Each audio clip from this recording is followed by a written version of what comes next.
ಹರೇ ಕೃಷ್ಣ. ಹರೇ ಕೃಷ್ಣ. ಎಲ್ಲರಿಗೂ ಹರೇ ಕೃಷ್ಣ.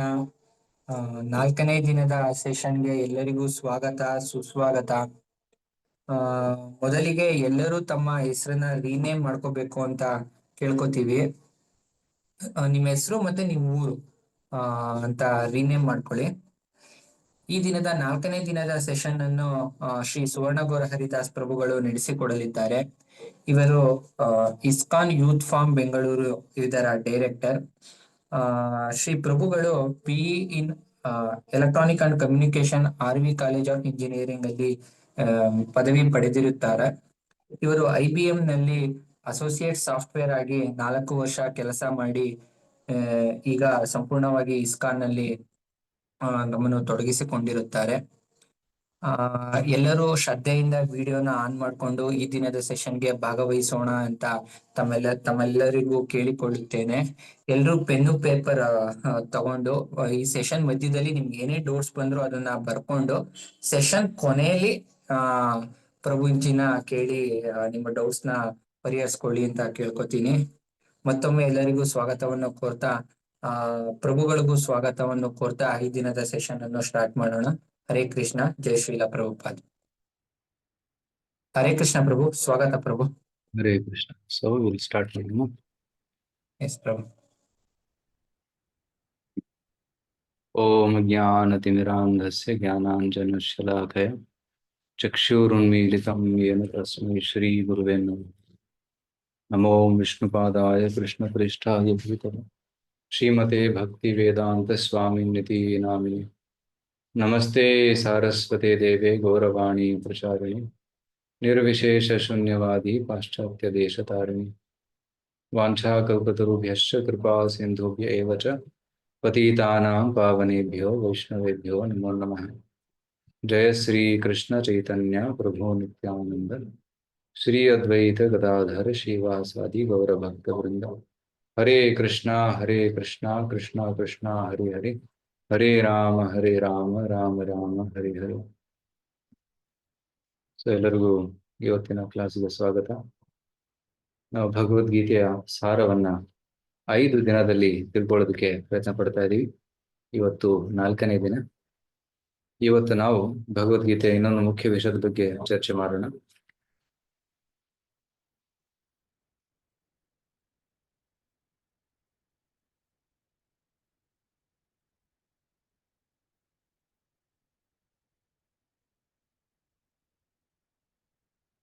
ಭಗವದ್ಗೀತೆಯಲ್ಲಿ ಮುಖ್ಯ 5 ವಿಷಯಗಳಿವೆ: ಈಶ್ವರ, ಜೀವ, ಪ್ರಕೃತಿ, ಕರ್ಮ ಮತ್ತೆ ಕಾಲ.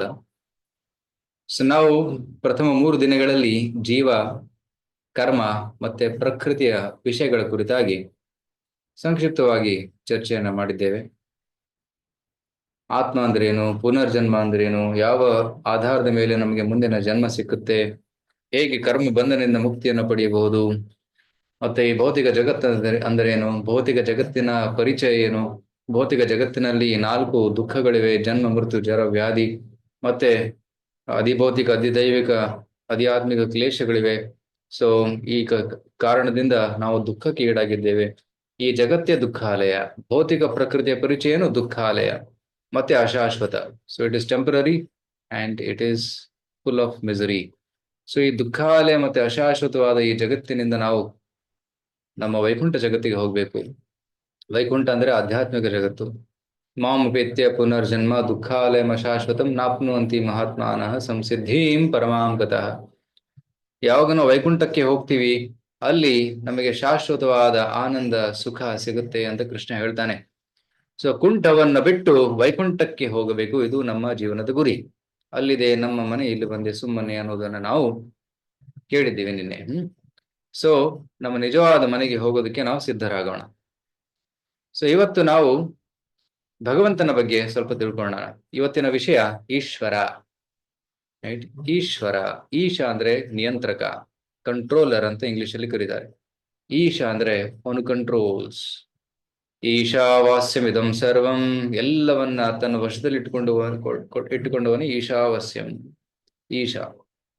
ಸೊ ಎಲ್ಲ ಜಗತ್ತು ಭಗವಂತನ ಕೈಯಲ್ಲಿದೆ, ಭಗವಂತನ ನಿಯಂತ್ರಣದಲ್ಲಿದೆ. ಅದಕ್ಕೆ ಭಗವಂತನಿಗೆ ಈಶ್ವರ ಅಂತ ಕರೀತಾರೆ.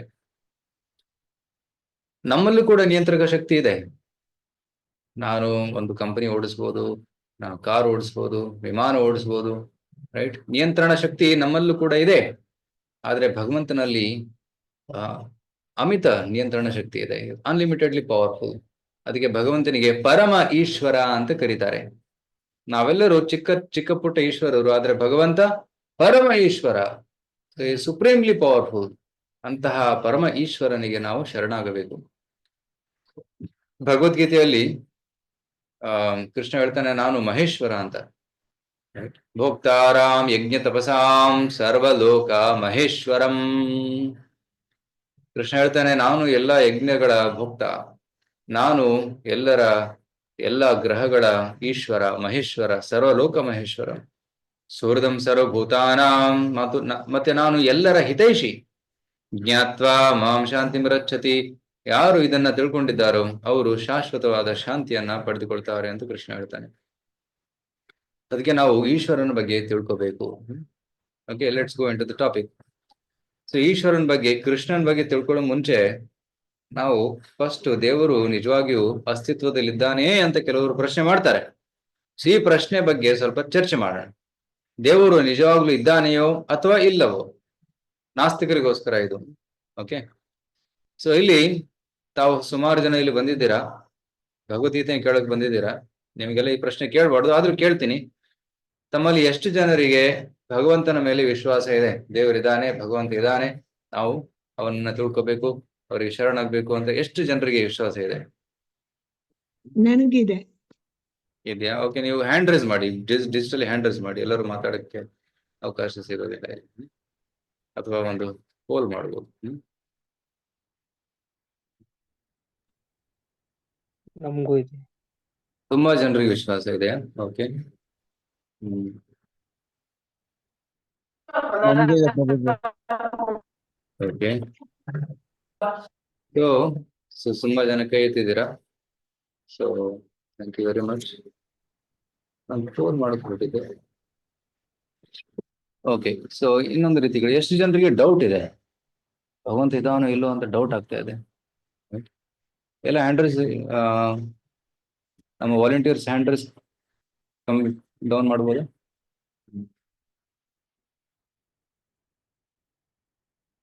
ಎಷ್ಟು ಜನರಿಗೆ ಡೌಟ್ ಇದೆ ದೇವ್ರು ಇಲ್ಲಿ ಇದಾನೋ ಇಲ್ವೋ ಗೊತ್ತಿಲ್ಲ, ಸಂಶಯ ಇದೆ ನನಗೆ? Some people are doubtful.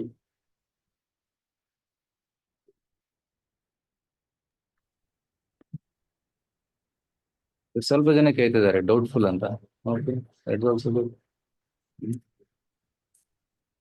ಪ್ರಭು ಇವಾಗ ಕೇಳಿ ಪ್ರಭು, ಇವಾಗ ಎಲ್ರದ್ದು ಹ್ಯಾಂಡ್ ಡೌನ್ ಆಗಿದೆ. ಓಕೆ,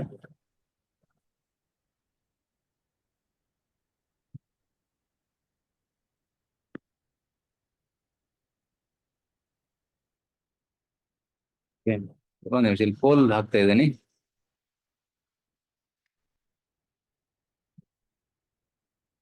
ಈ ಪೋಲ್ ನ ತಾವೆಲ್ಲರೂ ಆನ್ಸರ್ ಮಾಡಿ.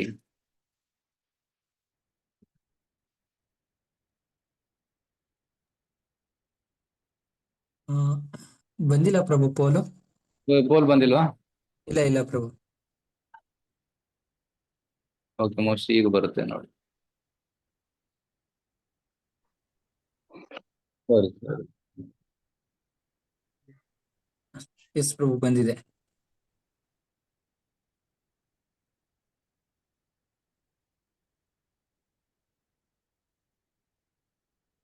ಈಗ ಬಂತಾ? ಎಸ್ ಪ್ರಭು, ಬಂದಿದೆ. Option 1, I believe in god, ನನಗೆ ಪೂರ್ಣ ನಂಬಿಕೆ ಇದೆ ದೇವರ ಮೇಲೆ. ಆಪ್ಷನ್ 2, ನನಗೆ ಸಂಶಯ ಇದೆ. ಆಪ್ಷನ್ 3, ನಾನು ನಾಸ್ತಿಕ.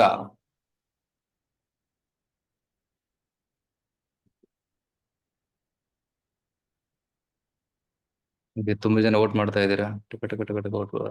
Okay, so on democratic basis so voting result ಈಗ ಅನೌನ್ಸ್ ಮಾಡೋಣ. ಈಗ ಆಲ್ಮೋಸ್ಟ್ 190 ಜನ ವೋಟ್ ಮಾಡಿದ್ದಾರೆ, 109 ಜನ ವೋಟ್ ಮಾಡಿದ್ದಾರೆ. ಸೊ ಈಗ ರಿಸಲ್ಟ್ ಕಾಣಿಸ್ತಾ ಇದೆ ನಿಮ್ಗೆ?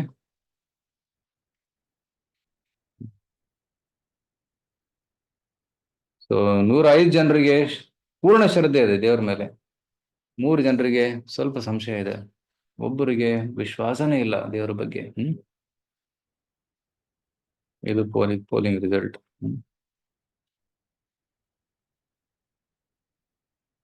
ಹರೇ ಕೃಷ್ಣ.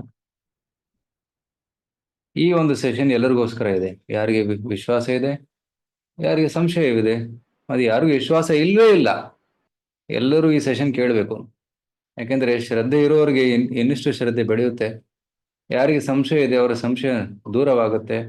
ಮತ್ತೆ ಯಾರಿಗೆ ವಿಶ್ವಾಸ ಇಲ್ಲ ಅವ್ರಿಗೆ ಸ್ವಲ್ಪ ಆಲೋಚನೆಗೆ ವಿಚಾರಗಳು ಸಿಗ್ತವೆ ಇವತ್ತು. ಓಕೆ, ಸೊ ಮೂವರೆಗೂ ಈ ಒಂದು ಸೆಷನ್, ಇವತ್ತಿನ ಸೆಷನ್ ತುಂಬಾ ರೆಲೆವೆಂಟ್ ಆದದ್ದು. ಓಕೆ, ನಾವು ಈಗ ABCDEF ಈ 6 ವಿಷಯಗಳನ್ನು ಚರ್ಚೆ ಮಾಡೋಣ. ಎ ಅಂದ್ರೆ ಆರ್ಟಿಸ್ಟ್ರಿ ಇಂಪ್ಲಸ್ ಆರ್ಟಿಸ್ಟ್. ಎಲ್ಲಿ ಕಲಾತ್ಮಕತೆ ಇದೆ ಅಲ್ಲಿ ಕಲಾವಿದನು ಇರಬೇಕು. ಉದಾಹರಣೆಗೆ ಇಲ್ಲಿ ನೋಡಿ, ಕಲಾವಿದರು ಈ ಪೇಂಟಿಂಗ್ ಮಾಡಿದ್ದಾರೆ, ಸುಂದರ ಪಟಚಿತ್ರವನ್ನು ಬಿಡಿಸಿದ್ದಾರೆ. ಇಲ್ಲಿ ಸೊ ಮೊನಾಲಿಸಾ, ಇಲ್ಲೊಂದು ನಿಸರ್ಗದ ಪೇಂಟಿಂಗ್ ಇದೆ, ಇಲ್ಲಿ ಒಂದು ಜಲಪಾತದ ಪೇಂಟಿಂಗ್ ಇದೆ, ಇಲ್ಲಿ ಒಂದು ಹೂವಿನ ಗುಚ್ಛದ ಪೇಂಟಿಂಗ್ ಇದೆ. ಯಾರೋ ಪೇಂಟಿಂಗ್ ಮಾಡಿರ್ಬೇಕಲ್ಲ, ಅಕಸ್ಮಾತ್ ಆಗಿ ಪೇಂಟಿಂಗ್ ಬರೋಕ್ ಸಾಧ್ಯನಾ? ಇಲ್ಲ, ಯಾರು ಮಾಡಿರ್ತಾರೆ. ಸೊ ಅವರ ಪೇಂಟರ್ದ ಹೆಸರು ಕೂಡ ಇದೆ, ಯಾರು ಮಾಡಿದ್ರು ಅಂತ, ರೈಟ್? ಸೊ ಒಂದು ಪೇಂಟಿಂಗ್ಗೆ ಒಬ್ಬ ಕಲಾವಿದ ಇರಬೇಕು, ಆದ್ರೆ ಒರಿಜಿನಲ್ ನಮ್ಮೆಲ್ಲರ ಸೌಂದರ್ಯ, ಮಿಸ್ಟರ್ ಯೂನಿವರ್ಸ್, ಮಿಸ್ ಯೂನಿವರ್ಸ್, ಅವರ ಸೌಂದರ್ಯವನ್ನು ಸೃಷ್ಟಿ ಮಾಡಿದವರು ಯಾರು? ಆಕಸ್ಮಿಕವಾಗಿ ಎಲ್ಲರೂ ಸೃಷ್ಟಿಯಾದ್ರ? ಕೃಷ್ಣ. ನಾವು ಬೆಟ್ಟವನ್ನ ನೋಡ್ತೀವಿ, ಜಲಪಾತವನ್ನ ನೋಡ್ತೀವಿ, ಜೋಗ್ ಜಲಪಾತಕ್ಕೆ ಹೋಗ್ತಾರೆ ತುಂಬಾ ಜನ, ಹೋಗಿ ನೋಡಿ ಅಲ್ಲಿ ಚಿತ್ರ ತಗೊಂತಾರೆ, ಪೇಂಟಿಂಗ್ ಮಾಡ್ತಾರೆ. ಆ ನಿಸರ್ಗದ ಸೌಂದರ್ಯವನ್ನು ಸೃಷ್ಟಿ ಮಾಡಿದವರು ಯಾರು? ಸೃಷ್ಟಿಕರ್ತ, ರೈಟ್? ಒಂದು ಹೂವನ್ನ ಮಾಡೋದಕ್ಕೆ, ಕೃತಕ ಹೂವನ್ನ ಮಾಡೋದಕ್ಕೆ ನಮ್ಗೆ ಪೇಪರ್ ಬೇಕು, ಗಮ್ ಬೇಕು, ಕತ್ರಿ ಬೇಕು, ಮತ್ತೆ ಒಬ್ಬ ವ್ಯಕ್ತಿ ಬೇಕು, ಕಲಾವಿದ ಬೇಕು. ಇವರೆಲ್ಲರೂ ಇದ್ದಾಗ ಆ ಒಂದು ಹೂವನ್ನ ಸೃಷ್ಟಿ ಮಾಡಲು ಸಾಧ್ಯ. ಅದೇ ರೀತಿ ಜಗತ್ತನ್ನ ಸೃಷ್ಟಿ ಮಾಡೋದಕ್ಕೆ ಒಬ್ಬ ಸೃಷ್ಟಿಕರ್ತ ಇರಲೇಬೇಕು. ಒಂದು ಕೃತಕ ಹೂವನ್ನ ಸೃಷ್ಟಿ ಮಾಡೋದಕ್ಕೆ ಇಷ್ಟೆಲ್ಲ ಬೇಕು. ನಿಜವಾದ ಹೂವನ್ನ ಸೃಷ್ಟಿ ಮಾಡಿದ್ದು ಯಾರು? ಕೃತಕ ಹೂವಿನಲ್ಲಿ ಸುವಾಸನೆ ಇರೋದಿಲ್ಲ, ರೈಟ್? ಆದರೆ ಭಗವಂತ ಸೃಷ್ಟಿ ಮಾಡಿರೋ ಹೂವಿನಲ್ಲಿ ಎಷ್ಟು ಸುಗಂಧ ಇರುತ್ತೆ. ಆ ಸುಗಂಧ ಎಲ್ಲಿಂದ ಬಂತು? ಮಣ್ಣಿಂದಾನೇ ಬಂತು. ಮಣ್ಣಲ್ಲಿ ಬೀಜ ಬತ್ತೀವಿ, ನೀರು ಹಾಕ್ತೀವಿ, ಆ ಬೀಜ ಮೊಳಕೆ ಹೊಡೆದು ಬೆಳೆಯುತ್ತೆ, ಬೆಳೆದು ಮಣ್ಣೆ ಗಿಡವಾಗಿ ಬೆಳೆದು ಅಲ್ಲಿ ಪರಿಮಳ ಭರಿತವಾದಂತಹ ಒಂದು ಹೂ ನಮ್ಗೆ ಕೊಡುತ್ತೆ. ಸೊ ಈ ಚಮತ್ಕಾರ ಮಾಡ್ತಿರೋರು ಯಾರು? ಪ್ರತಿ ಕ್ಷಣ ನಮ್ಮ ಕಣ್ಣು ಮುಂದೆ ಚಮತ್ಕಾರ ನಡೀತಾ ಇದೆ. ಅದು ಯಾರು ಮಾಡ್ತಾ ಇದ್ದಾರೆ ಚಮತ್ಕಾರ, ರೈಟ್? ಇನ್ನೊಂದು ನೋಡಿ, ನಾವು ಹಾಲು ಕುಡಿತೀವಿ, ಹಾಲು ಎಲ್ಲಿಂದ ಬಂತು? ಹುಲ್ಲು ಹಾಲಾಯ್ತು. ಹೇಗೆ? ಹಸು ಹುಲ್ಲು ತಿಂದಾಗ ಆ ಹುಲ್ಲು ಹಾಲಾಗುತ್ತೆ, ಹಾಲು ಕೊಡುತ್ತೆ. ಫ್ಯಾಕ್ಟ್ರಿಯಲ್ಲಿ ನಮ್ಮ ವಿಜ್ಞಾನಿಗಳು ಈ ರೀತಿ ಒಂದು ಉಪಕರಣವನ್ನು ಮಾಡ್ಬೋದಾ? ಆ ಫ್ಯಾಕ್ಟ್ರಿಯಲ್ಲಿ ಇನ್ಪುಟ್ ಏನು? ಹುಲ್ಲು, ಔಟ್ಪುಟ್ ಹಾಲು. ಅಂತಹ ಉಪಕರಣ ಯಾರು ಮಾಡಲು ಸಾಧ್ಯವಿಲ್ಲ, ರೈಟ್? ದೇವರೇ ಇಂತಹ ಒಂದು ಸೃಷ್ಟಿಯನ್ನ ಮಾಡಬಹುದು. ಸೊ ಎಲ್ಲಿ ಕಲಾತ್ಮಕತೆ ಇದೆ ಅಲ್ಲಿ ಕಲಾವಿದನು ಇರಲೇಬೇಕು. ಇಲ್ಲಿ ನೋಡಿ, ಜೇನು ಹುಳುಗಳ ಸಂಘಟನೆ. ಸೊ ಜೇನು ಹುಳುಗಳು ಹುಟ್ಟಿನಿಂದಲೇ ಅವರಿಗೆ ಗೊತ್ತು ಹೇಗೆ ಜೇನನ್ನ ಸಂಗ್ರಹಿಸಬೇಕು ಮತ್ತೆ ಹೇಗೆ ಜೇನಿನ ಗೂಡನ್ನು ಮಾಡಬೇಕು ಅಂತ. ಎಷ್ಟು ಸುಂದರವಾಗಿ ಜೇನುಗೂಡು ಮಾಡ್ತವೆ. ಮತ್ತೆ ಎಲ್ಲರಿಗೂ ತಮ್ಮ ಕರ್ತವ್ಯ ಗೊತ್ತು. ಅವ್ರು ಯಾವ ಸ್ಕೂಲಿಗೆ ಹೋಗಿಲ್ಲ, ಯಾವುದೇ ಒಂದು ಇಂಜಿನಿಯರಿಂಗ್ ಓದಿಲ್ಲ, ಆದ್ರೂ ಕೂಡ ಅವರು ಗೂಡು ಕಟ್ತಾರೆ. ನೋಡಿ, ಜೇಡರ ಹುಳು, ರೈಟ್? ಸೊ ಜೇಡರ ಹುಳು ಬಲೆ ಕಟ್ಟುತ್ತೆ. ಹೇಗೆ ಕಟ್ಟುತ್ತೆ? ಸರಳವಾಗಿ ಕಟ್ಟುತ್ತೆ. ಒಂದು ಗೋಡೆ ಮೂಲೆಯಲ್ಲಿ ಕಟ್ಟುತ್ತೆ. ಅರ್ಧ ಗಂಟೆಯಲ್ಲಿ ಅದು ತನ್ನ ಬಲೆ ರೆಡಿ ಮಾಡುತ್ತೆ. ಅದು ಯಾವ ಸ್ಕೂಲಿಗೆ ಹೋಗಿಲ್ಲ, ಅದು ಸಿವಿಲ್ ಇಂಜಿನಿಯರಿಂಗ್ ಕಲ್ತಿಲ್ಲ, ಏನು ಕಲ್ತಿಲ್ಲ, ಆದ್ರೂ ಕೂಡ ಎಷ್ಟು ಸುಂದರವಾದ ಮತ್ತೆ ಎಷ್ಟು ಪ್ರಬಲವಾದ ಒಂದು ಬಲೆಯನ್ನ ಕಟ್ಟುತ್ತೆ. ಸೊ ಆಕ್ಚುಲಿ ವಿಜ್ಞಾನಿಗಳು ಏನ್ ಮಾಡಿದ್ದಾರೆ, ಈ ಜೇಡರ ಬಲೆಯನ್ನ, ಅದರ ಒಂದು ಅಳಿಯನ್ನ ರಿಸರ್ಚ್ ಮಾಡಿ ಅವರು ಒಂದು ಪದಾರ್ಥವನ್ನ, ಅದರ ಆರ್ಕಿಟೆಕ್ಚರ್, ಅದರ ಸ್ಟ್ರಕ್ಚರ್ ಅನ್ನ ಸ್ಟಡಿ ಮಾಡಿ ಒಂದು ಪದಾರ್ಥವನ್ನ ಸೃಷ್ಟಿ ಮಾಡಿದರೆ ಅದಕ್ಕೆ ಕೆವ್ಲಾರ್ ಅಂತ ಕರೀತಾರೆ. ಕೆವ್ಲಾರ್ ಅನ್ನ ಬುಲೆಟ್ ಪ್ರೂಫ್ ಏನು ಕವಚದಲ್ಲಿ ಬಳಸ್ತಾರೆ. ಮತ್ತೆ ನೀವು ಕನ್ಸ್ಟ್ರಕ್ಷನ್ ಸೈಟ್ ಅಲ್ಲಿ ನೋಡ್ಬೋದು, ಕನ್ಸ್ಟ್ರಕ್ಷನ್ ಸೈಟ್ ಅಲ್ಲಿ ಅದು ದೊಡ್ಡ ದೊಡ್ಡ ಹಗ್ಗ ಇರ್ತಾವೆ ನೋಡಿ, ಬ್ರಿಡ್ಜ್ ಅನ್ನ ಇರ್ತವೆ ರೋಪ್ಸ್. ಅದು ಕೇವಲ ಅಷ್ಟು ಬಲಶಾಲಿಯಾದಂಥದ್ದು. ಏರ್ಕ್ರಾಫ್ಟ್ ಅಲ್ಲಿ ಕೂಡ ಯೂಸ್ ಮಾಡ್ತಾರೆ, ಏರೋಪ್ಲೇನ್ ಅಲ್ಲಿ ಯೂಸ್ ಮಾಡ್ತಾರೆ. ಅದಕ್ಕೆ ಯಾಕಂದ್ರೆ ಅದರ ಒಂದು ವೇಟ್ ಕಮ್ಮಿ ಇದೆ ಮತ್ತೆ ಅದು ತುಂಬಾ ಶಕ್ತಿಶಾಲಿಯಾಗಿದೆ. So that's why it's used in aeroplanes and bullet proof vests. ಅದು ಎಲ್ಲಿಂದ ಬಂದಿದ್ದು? ಭಗವಂತನ ಸೃಷ್ಟಿ ಮಾಡಿದಂತಹ ಅದು ಜೇಡರ ಬಲೆಯನ್ನ ರಿಸರ್ಚ್ ಮಾಡಿ ಇದನ್ನ ಸೃಷ್ಟಿ ಮಾಡಿದ್ದಾರೆ, ವಿಜ್ಞಾನಿಗಳು ಕಂಡುಹಿಡಿದಿದ್ದಾರೆ. ಸೊ ಈ ಸ್ಪೈಡರ್ಗೆ ಈ ಜ್ಞಾನ ಕೊಟ್ಟಿದ್ದು ಯಾರು ಅಂತ ಪ್ರಶ್ನೆ, ಕರೆಕ್ಟ್? ಸೊ ನಿಮಗೆ ಇಲ್ಲೊಂದು ವಿಡಿಯೋ ತೋರಿಸ್ತೀನಿ ನೋಡಿ. ಈ ವಿಡಿಯೋದಲ್ಲಿ ನೋಡಿ ಎಷ್ಟು ಅದ್ಭುತವಾದ ಒಂದು ಸೃಷ್ಟಿ. ಸ್ಕೂಲಿಗೆ ಹೋಗಿದೆ, ಕಾಲೇಜ್ ಹೋಗಿದೆ, ಎಷ್ಟು ಒಳ್ಳೆ ಬಲೆ ಕಟ್ಟುತ್ತೆ ಅಂತ. The spiders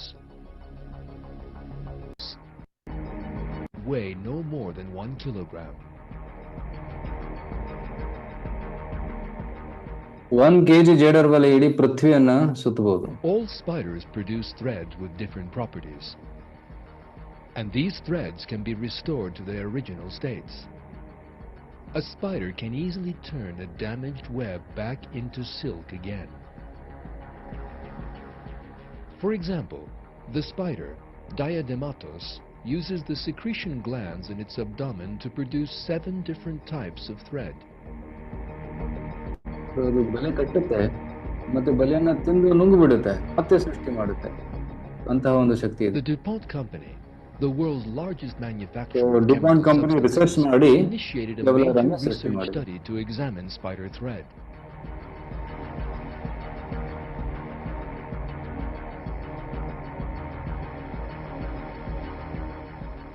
At the end of this long research, costing tens of millions of dollars, the molecular structure of spider thread was finally unraveled in the DuPont laboratories. Following that, this molecular structure was imitated to produce the strongest known material in the world, Kevlar. ಕೆವಲರ್ ನೋಡಿದ್ರಲ್ಲ, ಇದು ಜೇಡರ ಬಲೆಯ ಒಂದು imitation. ಅದರ research ಮಾಡಿ ಇದನ್ನು ಕಂಡುಹಿಡಿದಿದ್ದಾರೆ. Although nowhere More nearly powerful. as strong and resistant as spider thread, at 150 meters a second, ಒಂದು bullet a ಹೊಡೆದ್ರು ಕೂಡ bullet makes a hole in whatever it ಅದನ್ನು hits, ಛೇದಿಸಕ್ಕಾಗಲ್ಲ, yet it cannot penetrate Kevlar. ಅಷ್ಟು powerful. ಭಗವಂತ ಈ ಹುಳುಗೆ ಆ ಜ್ಞಾನ ಎಲ್ಲಿಂದ ಕೊಟ್ಟ ಅನ್ನೋದೊಂದು ಪ್ರಶ್ನೆ. Kevlar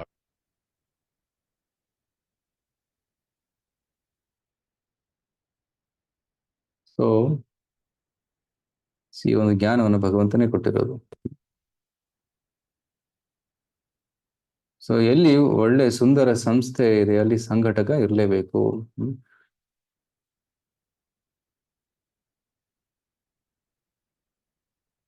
ಸೊ ಅಲ್ಲಿ ಅದು ಜೇನಿನ ಹುಳು ಬಗ್ಗೆ ಹೇಳ್ತಾ ಇರೋದು. ಸುಂದರ ಸಂಸ್ಥೆಯಲ್ಲಿದೆ ಅಲ್ಲಿ ಸಂಘಟಕ ಇರಲೇಬೇಕು, ಸಂಘಟನೆಯಲ್ಲಿದೆ ಸಂಘಟಕ ಇರಬೇಕು. ಇಲ್ಲಿ ನೋಡಿ, ಒಳ್ಳೆ ಕಾರು, ಯಾರು ಇದನ್ನ ಮ್ಯಾನುಫ್ಯಾಕ್ಚರ್ ಮಾಡಿದ್ದಾರೆ. ಒಳ್ಳೆ ಕಂಪ್ಯೂಟರು, ಯಾರು ಇದನ್ನ ಅಸೆಂಬಲ್ ಮಾಡಿದ್ದಾರೆ. ಒಳ್ಳೆ ಗಡಿಯಾರ, ಯಾರು ಇದನ್ನ ಡಿಸೈನ್ ಮಾಡಿದ್ದಾರೆ. ಇದು ಐಫಿಲ್ ಟವರ್ ಎಲ್ಲ ಗೊತ್ತಲ್ಲ, ಯಾರು ಇದನ್ನ ಇಂಜಿನಿಯರಿಂಗ್ ಮಾಡಿದ್ದಾರೆ. ಮತ್ತೆ ದೊಡ್ಡ ದೊಡ್ಡ ಕಟ್ಟಡಗಳು, ಯಾರು ಇದನ್ನ ಕಟ್ಟಿದ್ದಾರೆ. ಆಕಸ್ಮಿಕವಾಗಿ ಯಾವುದು ಬಂದಿಲ್ಲ. ಇಲ್ಲಿ ಶಿವಾಜಿ ಮಹಾರಾಜರ ನೀವು ಒಂದು ಶಿಲ್ಪಕಲೆ ನೋಡ್ತಾ ಇದ್ದೀರಾ, ಇದು ಈ ಮೂರ್ತಿಯನ್ನು ಯಾರು ಮಾಡಿದ್ದಾರೆ, ಕಲಾವಿದರು ಮಾಡಿದ್ದಾರೆ. ಸೊ ಎಲ್ಲಿ ಸೃಷ್ಟಿ ಇದೆಯೋ ಅಲ್ಲಿ ಸೃಷ್ಟಿಕರ್ತ ಇರಲೇಬೇಕು. ಇವೆಲ್ಲ ಆಕಸ್ಮಿಕವಾಗಿ ಬಂದಿದ್ದಾವ? ನಮ್ಮ ಕಾರು, ಲ್ಯಾಪ್ಟಾಪು ಇವೆಲ್ಲ ಆಕಸ್ಮಿಕವಾಗಿ ಬಂತ? ಇಲ್ಲ, ಎಲ್ಲದರ ಹಿಂದೆ ಒಬ್ಬ ಸೃಷ್ಟಿಕರ್ತ ಇದ್ದಾನೆ, ರೈಟ್? ಅದೇ ರೀತಿ ಈ ಜಗತ್ತಿನ ಹಿಂದೆ ಒಬ್ಬ ಸೃಷ್ಟಿಕರ್ತ ಇದ್ದಾನೆ. Creation implies creator. ಇಲ್ಲಿ ನೋಡಿ, ಬೀಜ, ಈ ಬೀಜದ ಸೈಜ್ ಎಷ್ಟು? ಸುಮಾರು 2 ಇಂಚ್ ಇದೆ, 1.5 ಇಂಚ್ ಇದೆ ಅಷ್ಟೇ. ಅದೇ ಈ 1.5 ಇಂಚ್ ಸೈಜಿನ ಬೀಜದಿಂದ ಎಷ್ಟು ದೊಡ್ಡ ಮರ ಬಂತು ನೋಡಿ. ಸೆಕೋವಾ ಮರ ಅಂತ, ಆ ಮರದ ಒಳಗಡೆ ಕಾರ್ ಹೋಗ್ತಾ ಇದೆ, ಅಷ್ಟು ದೊಡ್ಡ ಮರ. The world's largest tree is giant sequoia. It is 84 meters high, 84 meter ಎತ್ತರ, 29 meter diameter at the trunk. ಅಷ್ಟು ದೊಡ್ಡ ಮರ ಚಿಕ್ಕ ಬೀಜದಿಂದ ಬಂತು. ಸೊ ಆ ಚಿಕ್ಕ ಬೀಜದಲ್ಲಿ ಮರ ಸೃಷ್ಟಿ ಮಾಡುವಂತ ಶಕ್ತಿ ಯಾರು ಕೊಟ್ಟಿದ್ದು ಅನ್ನೋ ಪ್ರಶ್ನೆ, ರೈಟ್? ನಮ್ಮ ಮೆದುಳು ನೋಡಿ, ಮಾನವನ ಮೆದುಳು ವಿಶ್ವದ ಎಲ್ಲಾ ಗ್ರಂಥಾಲಯಗಳಿಗಿಂತ ಹೆಚ್ಚಿನ ಮಾಹಿತಿಯನ್ನು ಸಂಗ್ರಹಿಸಬಹುದು.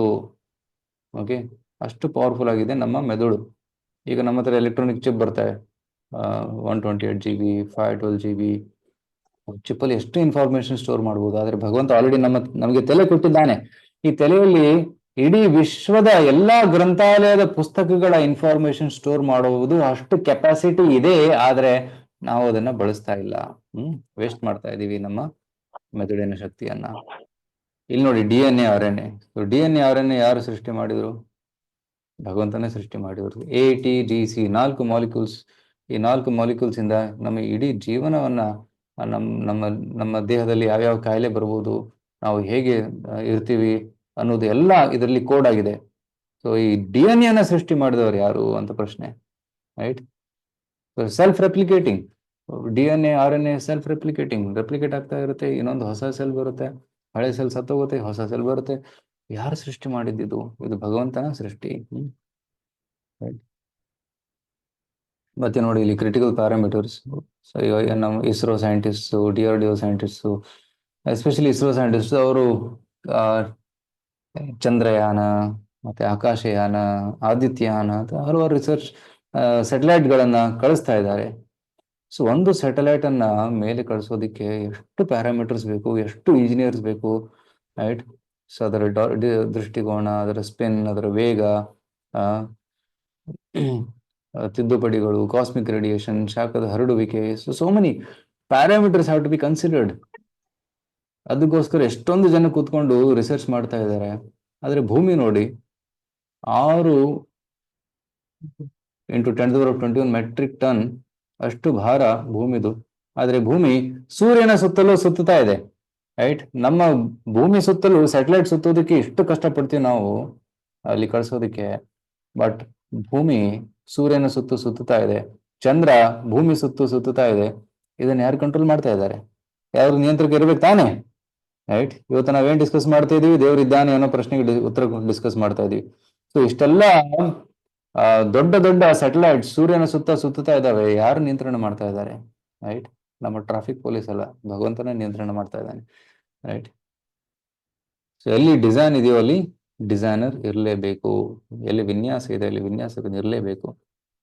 ಶಕ್ತಿ ಬಗ್ಗೆ ಹೆಚ್ಚು ಡಿಸ್ಕಸ್ ಮಾಡೋಣ. ಸೂರ್ಯ 1 ಸೆಕೆಂಡಿನಲ್ಲಿ ಎಷ್ಟು ಶಕ್ತಿ ಉತ್ಪನ್ನ ಮಾಡ್ತಾನಂದ್ರೆ, it is more greater than total amount of energy consumed by the human race throughout the entire history.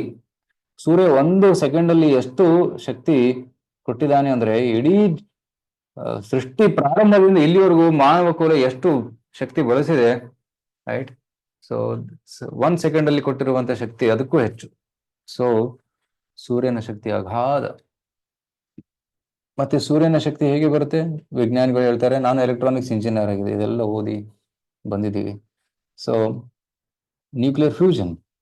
So ನಮ್ಮ ತಲೆ ಮೇಲೆ ನ್ಯೂಕ್ಲಿಯರ್ ರಿಯಾಕ್ಟರ್ ಇದೆ. ಸೊ ನ್ಯೂಕ್ಲಿಯರ್ ರಿಯಾಕ್ಟರ್ನ ಯಾರು ಕಂಟ್ರೋಲ್ ಮಾಡ್ತಾ ಇದ್ದಾರೆ? ಕಂಟ್ರೋಲ್ ಮಾಡದೆ ನ್ಯೂಕ್ಲಿಯರ್ ರಿಯಾಕ್ಟರ್ ಬ್ಲಾಸ್ಟ್ ಆಗುತ್ತೆ. ಆದರೆ ಸೂರ್ಯ ಎಂದು ಬ್ಲಾಸ್ಟ್ ಆಗ್ತಾ ಇಲ್ಲ. ಪ್ರತಿದಿನ ಮೇಲೆ ಇರ್ತಾನೆ, ಕೆಳಗಿಳಿತಾನೆ, ಸೂರ್ಯೋದಯ ಸೂರ್ಯಾಸ್ತ ಆಗ್ತದೆ. ಸೊ ಯಾರು ಕಂಟ್ರೋಲ್ ಮಾಡ್ತಾ ಇದ್ದಾರೆ ಇದನ್ನ? ಇದು ಭಗವಂತನೇ ಕಂಟ್ರೋಲ್ ಮಾಡ್ತಾ ಇರೋದು ಅಂತ ಅರ್ಥ. ಸೊ ಎಲ್ಲಿ ಎನರ್ಜಿ ಇದೆಯೋ ಅಲ್ಲಿ ಎನರ್ಜೆಟಿಕ್ ಇರ್ತಾನೆ, ಎಲ್ಲಿ ಶಕ್ತಿ ಇದೆಯೋ ಅಲ್ಲಿ ಶಕ್ತಿವಂತ ಇರಲೇಬೇಕು. ಸೊ ಸೂರ್ಯ ದೇವರ ಶಕ್ತಿ, ದೇವರು ಶಕ್ತಿವಂತ, right? Krishna says in Bhagavad Gita, ಪ್ರಭಾಸ್ಮಿ ಶಶಿ ಸೂರ್ಯೋ. ಭಗವದ್ಗೀತೆಯಲ್ಲಿ ಕೃಷ್ಣ ಹೇಳ್ತಾನೆ, ನಾನು ಸೂರ್ಯ ಮತ್ತೆ ಚಂದ್ರನ ಪ್ರಭೆ. ಇನ್ನೊಂದು ವೇದದಲ್ಲಿ ಹೇಳ್ತಾರೆ, ಸೂರ್ಯ ಮತ್ತೆ ಚಂದ್ರ ಭಗವಂತನ 2 ಕಣ್ಣುಗಳು. ಭಗವಂತ 2 ಕಣ್ಣುಗಳಿಂದ ಇಡೀ ಜಗತ್ತಿಗೆ ಪ್ರಕಾಶವನ್ನು ಕೊಡ್ತಾ ಇದ್ದಾನೆ. ಸೊ ಎಲ್ಲಿ ಶಕ್ತಿ ಇದೆಯೋ ಅಲ್ಲಿ ಶಕ್ತಿವಂತ ಇರಲೇಬೇಕು. ಮತ್ತೆ ಕಾನೂನುಗಳು ನೋಡಿ, ಲಾಸ್, ರೈಟ್? ಸೊ ಕಾಲೇಜು ಈ ಸಮಯಕ್ಕೆ ಓಪನ್ ಆಗ್ಬೇಕು, 9 ಓಪನ್ ಆಗ್ಬೇಕು, ಪ್ರಾರಂಭವಾಗ್ಬೇಕು. ಈ ಕಾನೂನನ್ನು ಮಾಡಿದವರು ಯಾರು? ಸ್ಕೂಲಿನ ಪ್ರಿನ್ಸಿಪಾಲ್ರು, ಕರೆಕ್ಟ್? ಸೊ ಈ ಕಾನೂನು ಭಗವಂತ, ಈ ಜಗತ್ತಿನಲ್ಲೂ ಕೂಡ ಹಲವಾರು ಕಾನೂನುಗಳಿವೆ. ಆ ಕಾನೂನುಗಳನ್ನು ಮಾಡಿದವರು ಯಾರು? ಭಗವಂತನೇ, ರೈಟ್? ಉದಾಹರಣೆ ನೋಡಿ, ಇನ್ನೊಂದು ಉದಾಹರಣೆ ನೋಡಿ. ಇಲ್ಲಿ ಭಾರತದಲ್ಲಿ ಕಾರನ್ನ ನಾವು ಎಡಗಡೆ ಓಡಿಸ್ತೀವಿ, ಆದರೆ ವಿದೇಶದಲ್ಲಿ ಬಲಗಡೆ ಓಡಿಸ್ತಾರೆ. ಈ ನಿಯಮ ಮಾಡಿದವರು ಯಾರು? ಟ್ರಾಫಿಕ್ ಪೊಲೀಸರು, ಕರೆಕ್ಟ್? ಕ್ರಿಕೆಟ್ ಅಲ್ಲಿ ಕೂಡ ನಿಯಮ ಇರುತ್ತೆ. 1 ಓವರ್ ಅಂದ್ರೆ 6 ಬಾಲ್ಸ್, 6 ಅಂದ್ರೆ ಏನು, 4 ಅಂದ್ರೆ ಏನು, ಔಟ್ ಅಂದ್ರೆ ಏನು, ಎಲ್ಲ ನಿಯಮಗಳಿದೆ. ಸೊ ನಿಯಮವಿಲ್ಲದೆ ಆಟ ಆಡೋದ್ರಲ್ಲಿ ಏನು ಮಜಾ ಇಲ್ಲ. ಸೊ ನಿಯಮವನ್ನು ಮಾಡಿದವರು ಯಾರು?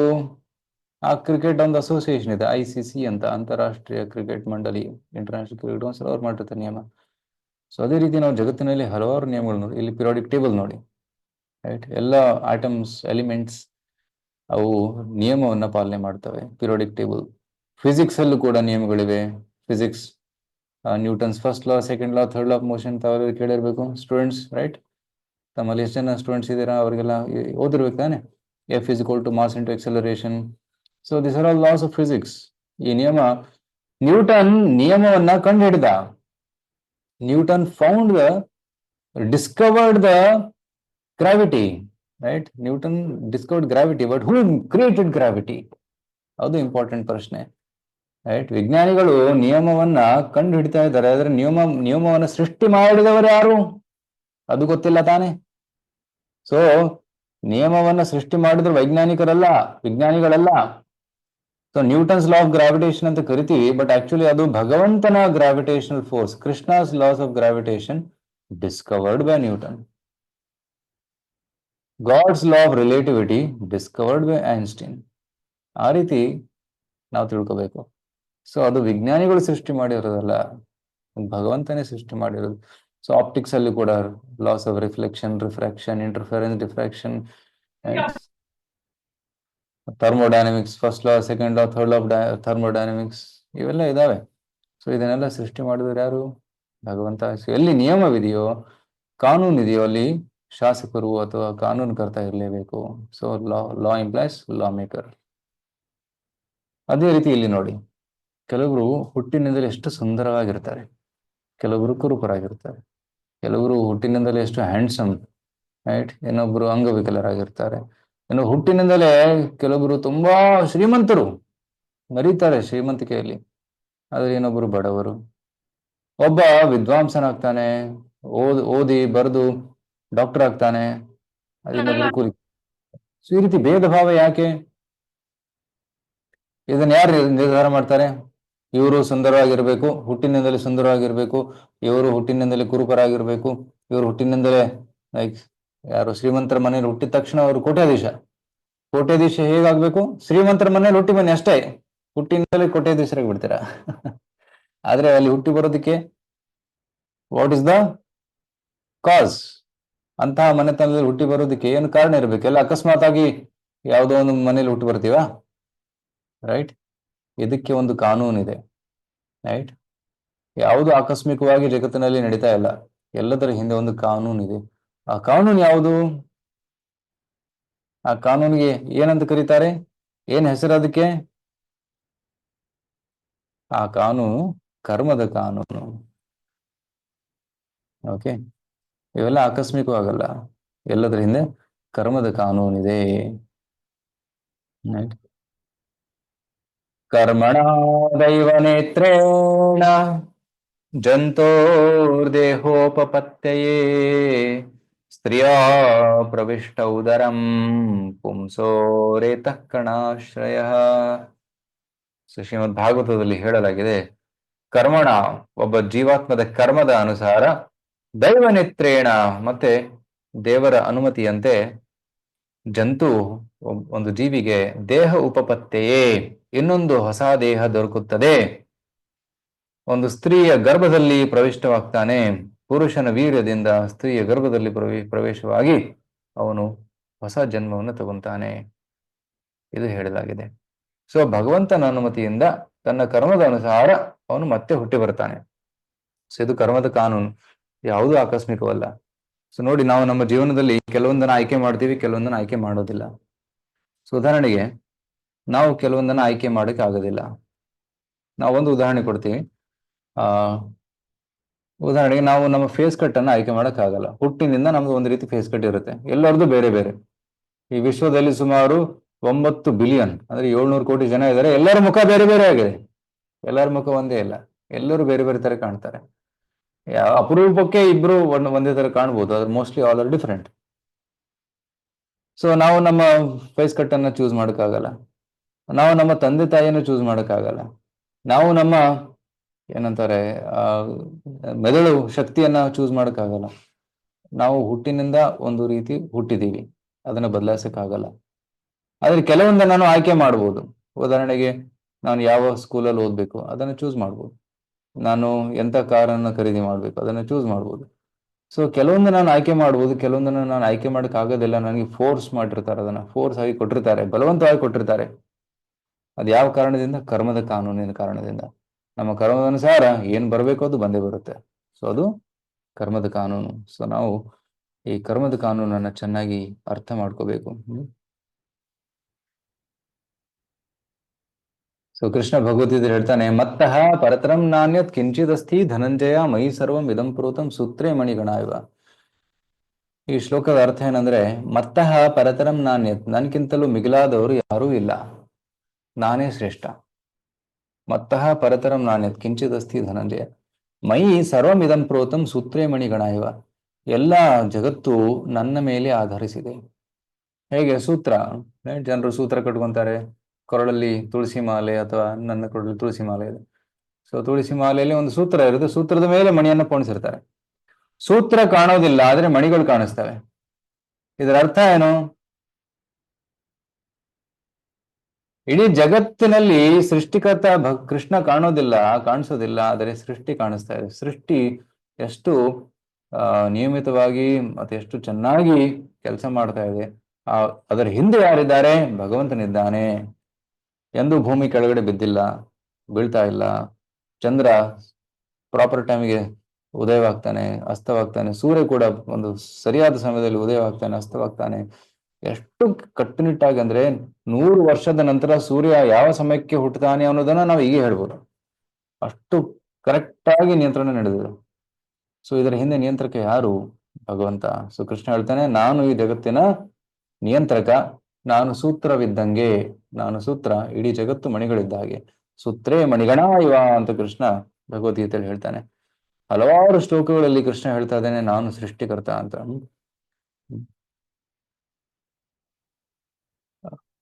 ಅಹಂ ಸರ್ವಸ್ಯ ಪ್ರಭೋ ಮತ್ತಃ ಸರ್ವಂ ಪ್ರವರ್ತತೆ ಇತಿ ಮತ್ವಾ ಭಜಂತೆ ಮಾಂ ಬುಧಾ ಭಾವ ಸಮನ್ವಿತಾಃ. ಈ ಶ್ಲೋಕದಲ್ಲಿ ಕೃಷ್ಣ ಹೇಳ್ತಾನೆ, ನನ್ನಿಂದ ಎಲ್ಲ ಜಗತ್ತು ಹೊರಹೊಮ್ಮಿದೆ. ಇಡೀ ಭೌತಿಕ ಜಗತ್ತು, ಆಧ್ಯಾತ್ಮಿಕ ಜಗತ್ತು ಎರಡೂ ನನ್ನಿಂದನೇ ಹೊರಹೊಮ್ಮಿದೆ. ಇತಿ ಮತ್ವ, ಯಾರು ಇದನ್ನ ತಿಳಿದಿದ್ದಾರೋ, ಭಾವ ಸಮನ್ವಿತಾಃ ಭಜಂತೆ, ತುಂಬಾ ಭಾವನೆಯಿಂದ ನನ್ನ ಆರಾಧನೆ ಮಾಡ್ತಾರೆ ಅಂತ ಹೇಳಿ ಹೇಳ್ತಾರೆ. ಓಕೆ, ಈಗ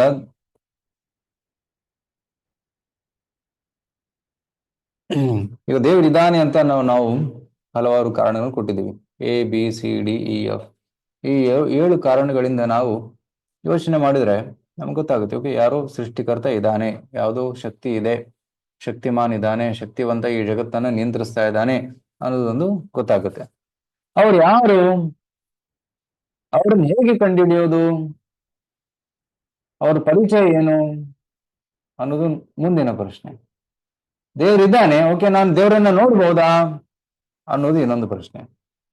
ಸೊ ದೇವರನ್ನ ಹೇಗೆ ನೋಡಬಹುದು, ಯಾವ ಅರ್ಹತೆಯನ್ನು ಪಡೆದುಕೊಳ್ಬೇಕು ಅನ್ನೋದ್ರ ಬಗ್ಗೆ ಈಗ ಚರ್ಚೆ ಮಾಡೋಣ. ಓಕೆ, ಸೊ ನಾವು ಯಾವುದೇ ಜ್ಞಾನವನ್ನ ಅರ್ಜನೆ ಮಾಡಿದ್ರೆ ಅದು 3 ಪ್ರಕಾರದಲ್ಲಿ ಅರ್ಜನೆ ಮಾಡ್ತೀವಿ. 3 ಪ್ರಮಾಣಗಳಿವೆ. ಸೊ ಈ 3 ಪ್ರಮಾಣಗಳು ಯಾವಂದ್ರೆ ಪ್ರತ್ಯಕ್ಷ, ಅನುಮಾನ ಮತ್ತೆ ಶಬ್ದ ಪ್ರಮಾಣ. ಇದು ತುಂಬಾ ಮುಖ್ಯವಾದ ವಿಷಯ. ಜ್ಞಾನಾರ್ಜನೆಗೆ 3 ದಾರಿಗಳಿವು: ಪ್ರತ್ಯಕ್ಷ, ಅನುಮಾನ ಮತ್ತೆ ಶಬ್ದ.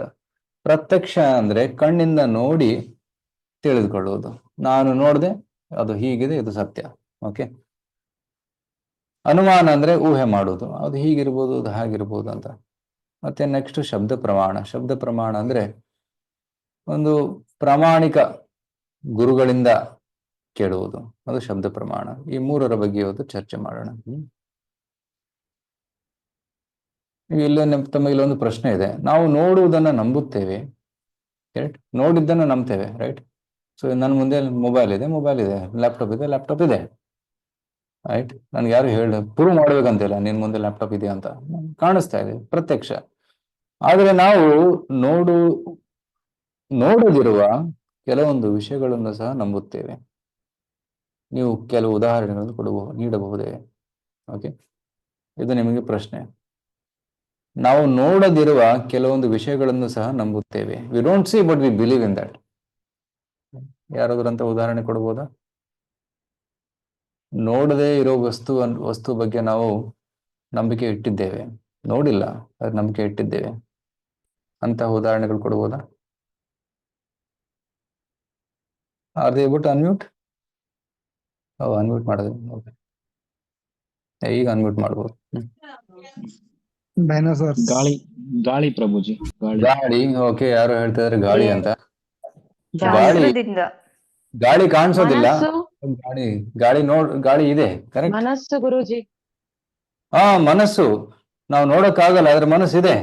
ಭಕ್ತಿ ಭಕ್ತಿ ಭಕ್ತಿ ದೆವ್ವ ದೆವ್ವ ದೇವ. ಶಾಸ್ತ್ರ ಶಾಸ್ತ್ರದಿಂದ ದೇವ್ರು ಪ್ರಭು. ದೇವ್ರು ಶ್ರೀಕೃಷ್ಣ. ಪಾಸಿಟಿವಿಟಿ. ಸರ್ ನಮ್ಮ ಆತ್ಮ ಆತ್ಮ ನಂಬ್ತೀವಿ, ಓಕೆ, ನೋಡಕ್ಕಾಗಲ್ಲ. ಓಕೆ ದೇವ್ರು ಭಕ್ತಿ ಪಾಸಿಟಿವಿಟಿ. ಓಕೆ, ಭಕ್ತಿ ಮನಸ್ಸು ಅಂತ ಹೇಳಿ. ಹಸಿವು ಗುರುಜಿ. ಹಾ?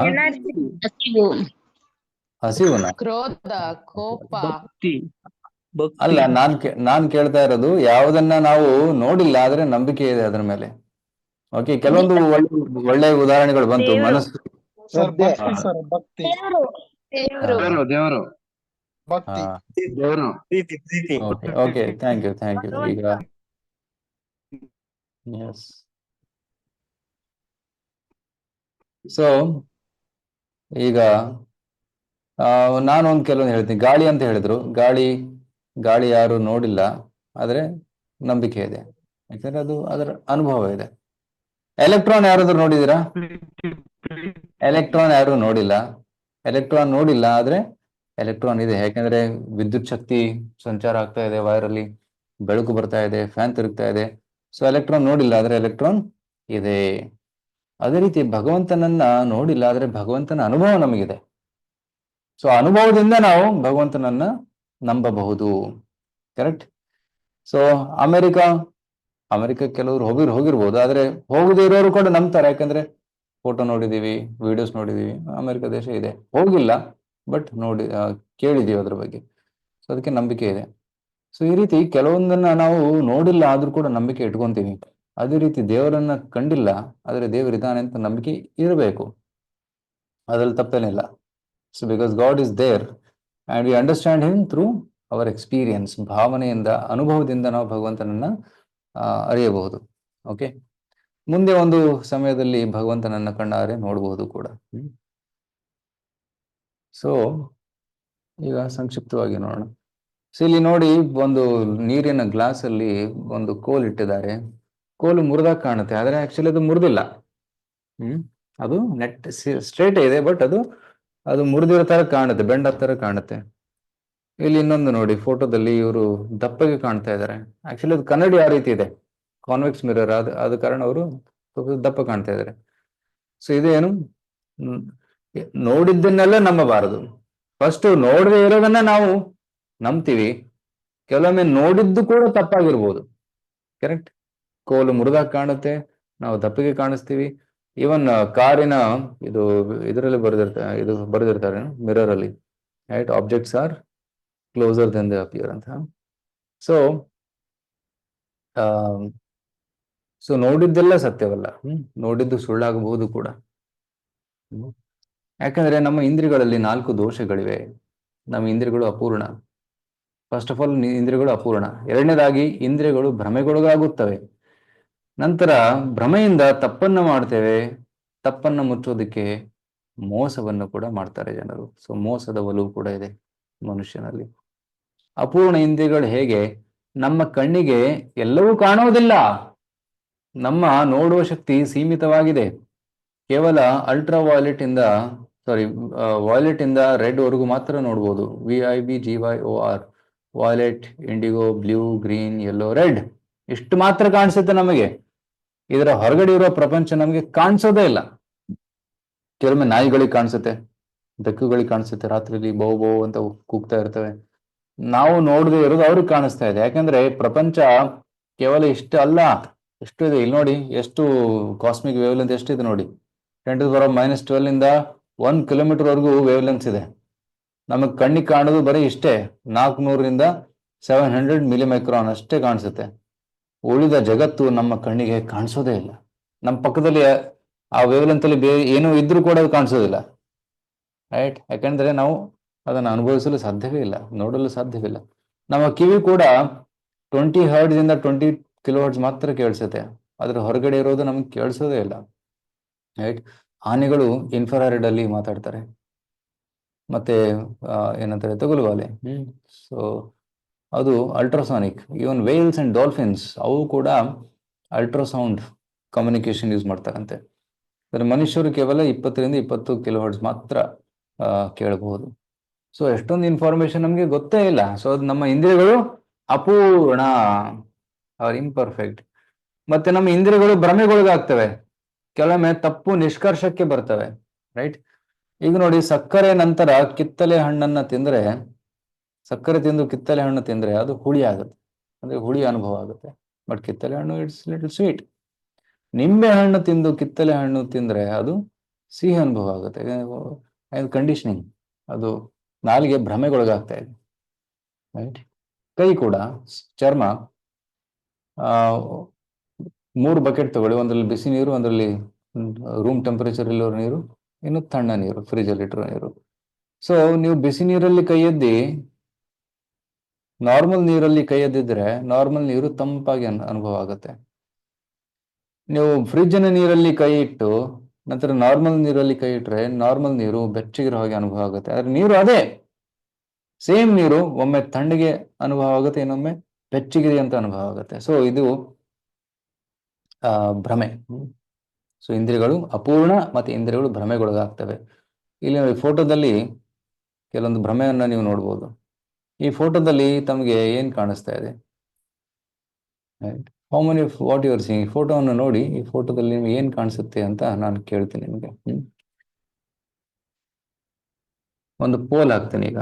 ಪೋಲಲ್ಲಿ ನೋಡಿ, what do U C?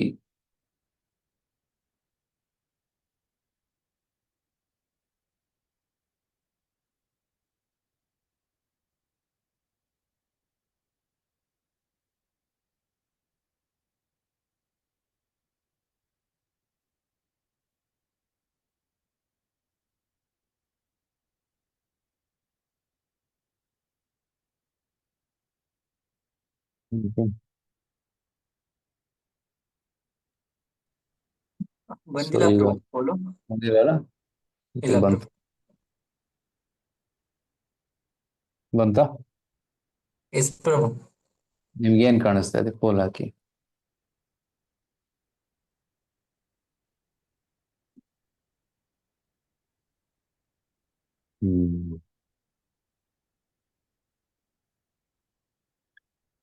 Okay, ಕೆಲವರಿಗೆ ಕೇವಲ ಓಲ್ಡ್ ಲೇಡಿ ಅಂದ್ರೆ ವಯಸ್ಸಾದವಳು ಮುದುಕಿ ಕಾಣಿಸ್ತಾ ಇದ್ದಾಳೆ, ಕೆಲವರಿಗೆ ಯುವತಿ ಕಾಣಿಸ್ತಾ ಇದ್ದಾಳೆ, ಕೆಲವರಿಗೆ ಇಬ್ರು ಕಾಣಿಸ್ತಾ ಇದ್ದಾರೆ. ಓಕೆ, 83 ಜನ ವೋಟ್ ಮಾಡಿದ್ದೀರಾ? Okay, thank you. ಸೊ ಇನ್ನು ಕೆಲವರು ಇನ್ನು ಫಿಗರ್ ಔಟ್ ಮಾಡ್ತಾ ಇದ್ದಾರೆ ಏನಿದು ಅಂತ. ಇದು ಭ್ರಮೆ. ಇಲ್ಲಿ ನೋಡಿ, ಇದು ಅಜ್ಜಿಯನ್ನು ಹೇಗೆ ನೋಡ್ಬೇಕು? ಇದು ಅಜ್ಜಿಯ ಮೂಗು, ಇಲ್ಲಿವರೆಗೇನಿದೆ ದೊಡ್ಡ ಮೂಗು, ಇದು ತುಟಿ, ಇದು ಏನಂದ್ರೆ ಚಿನ್, ಕಣ್ಣು ಇಲ್ಲಿದೆ. ಸೊ ಕೆಳಗಡೆ ನೋಡ್ತಾ ಇದ್ದಾಳೆ ಅವಳು ಅಜ್ಜಿ. ಇನ್ನೊಬ್ಳು ಯುವತಿ, ಇದು ಅವಳ ಮುಖ, ಇಲ್ಲಿ ಮೂಗಿದೆ, ಅವಳ ಮೂಗು ಹೀಗೆ ಬದಿಗೆ ನೋಡ್ತಾ, ಸೈಡಿಗೆ ನೋಡ್ತಾ ಇದ್ದಾಳೆ. ಇದು ಅವಳ ಕಣ್ಣು, ಇದು ಅವಳ ಗೋಣು. ಸೊ ಸೈಡ್ ಹೀಗೆ ನೋಡ್ತಾ ಇದ್ದಾಳೆ. ಸೊ ಕೆಲವೊಬ್ಬರಿಗೆ ಅಜ್ಜಿ ಕಾಣಿಸ್ತಾಳೆ, ಕೆಲವರಿಗೆ ಯುವತಿ ಕಾಣಿಸ್ತಾಳೆ, ಕೆಲವರಿಗೆ ಎರಡು ಕಾಣಿಸ್ತಾರೆ. ಸೊ ಇದು ಕಣ್ಣು ಭ್ರಮೆಗೊಳಗಾಗುತ್ತೆ. ಇಲ್ಲಿ ತ್ರಿಕೋಣ ಇದೆಯಾ? ತ್ರಿಕೋಣ ಇರೋ ತರ ಅನುಭವ ಆಗುತ್ತೆ. ಆಕ್ಚುಲಿ ತ್ರಿಕೋಣ ಇಲ್ಲಿ ಇಲ್ಲ, ಇಲ್ಲಿ ಬರೀ ಕಪ್ಪು ಏನಂತಾರೆ, ಇದಕ್ಕೆ ಏನಂತಾರೆ, ಸೆಕ್ಟರ್ಸ್ ಇದೆ ಅಷ್ಟೇ. ಬಟ್ ತ್ರಿಕೋಣ ಇಲ್ಲ, ತ್ರಿಕೋಣ ಒಂದು ಭ್ರಮೆ.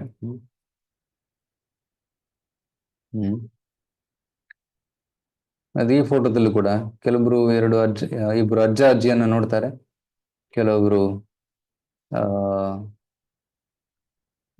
ಯುವಕ ಯುವತಿಯನ್ನ ನೋಡ್ತಾರೆ, ಅವರು ನೃತ್ಯ ಮಾಡ್ತಾ ಇದ್ದಾರೆ, ವಾದ್ಯ ಬಾರಿಸ್ತಾ ಇದ್ದಾರೆ, ಆ ರೀತಿ.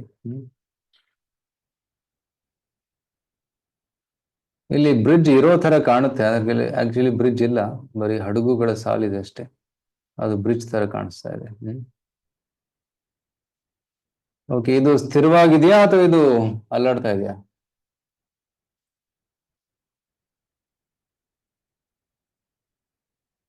ಏನಂತೀರಾ? ಇದು ಸ್ಥಿರವಾಗಿದೆಯಾ ಅಥವಾ ಇಲ್ಲಿ ಫೋಟೋದಲ್ಲಿ ಅಲ್ಲಾಡ್ತಾ ಇದೆಯಾ? ಚಾಟ್ ಮಾಡ್ತಾರ ಅವರು? ಇಲ್ಲ ಪ್ರಭು, ಡಿಸೇಬಲ್ ಆಗಿದೆ. Enable. ಓಕೆ, ಸೊ ಇದು ಅಲ್ಲಾಡೋ ತರ ಕಾಣಿಸುತ್ತೆ, ರೈಟ್? ಬಟ್ ಆಕ್ಚುಲಿ ಸ್ಥಿರವಾಗಿದೆ. ಸ್ಥಿರವಾಗಿದ್ರೂ ಕೂಡ ಅಲದಾಡೋ ಕಾಣುತ್ತೆ. It's moving. It's actually not moving, but it appears to be shaking. It appears to be shaking. ಅದು ಭ್ರಮೆ.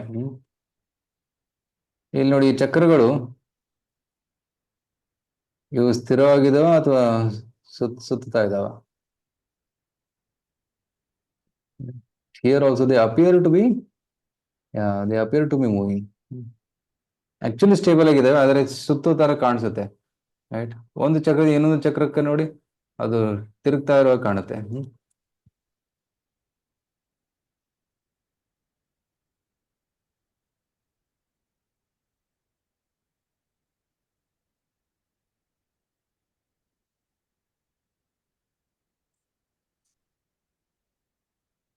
ಇಲ್ಲಿ ಮಧ್ಯದ ಚುಕ್ಕಿಯನ್ನು ನೋಡಿ, ತಲೆ ಸ್ವಲ್ಪ ಹಿಂದೆ ಮುಂದೆ ತಗೊಳ್ಳಿ. ಹಾಗೆ ಮಧ್ಯದ ಚುಕ್ಕಿ ನೋಡಿ, ತಲೆ ಸ್ವಲ್ಪ ಹಿಂದೆ ಮುಂದೆ ಮಾಡಿ. ಚಕ್ರ ಸುತ್ತವಾಗಿ ಕಾಣುತ್ತೆ, ಬಟ್ ಆಕ್ಚುಲಿ ಅದು ಸ್ಥಿರವಾಗಿದೆ. ಇದು ಕೂಡ ಭ್ರಮೆ. ಸೊ ನೋಡಿ, ನಾವು ನೋಡುವುದೆಲ್ಲ ಸತ್ಯವಲ್ಲ, ನೋಡಿದ್ದು ಸುಳ್ಳಾಗಬಹುದು. ಯಾಕಂದ್ರೆ ನಾವು ಭ್ರಮೆಗೊಳಗಾಗ್ತೀವಿ. ಇದೇ ರೀತಿ ಭ್ರಮೆಯಿಂದ ಕೆಲವರು ವಿಜ್ಞಾನಿಗಳು ಮೊದಲು ನಮ್ಮ ಮೆದುಳು ಒಂದು ರಕ್ತವನ್ನ ತಂಪಾಗಿಸುವ ಅಂಗವೆಂದು ಭಾವಿಸುತ್ತಿದ್ದರು. ಅದು ಈಗ ಗೊತ್ತಾಗುತ್ತೆ ಮೆದುಳು ಎಷ್ಟು ಮುಖ್ಯವಾದದ್ದು ಅಂತ.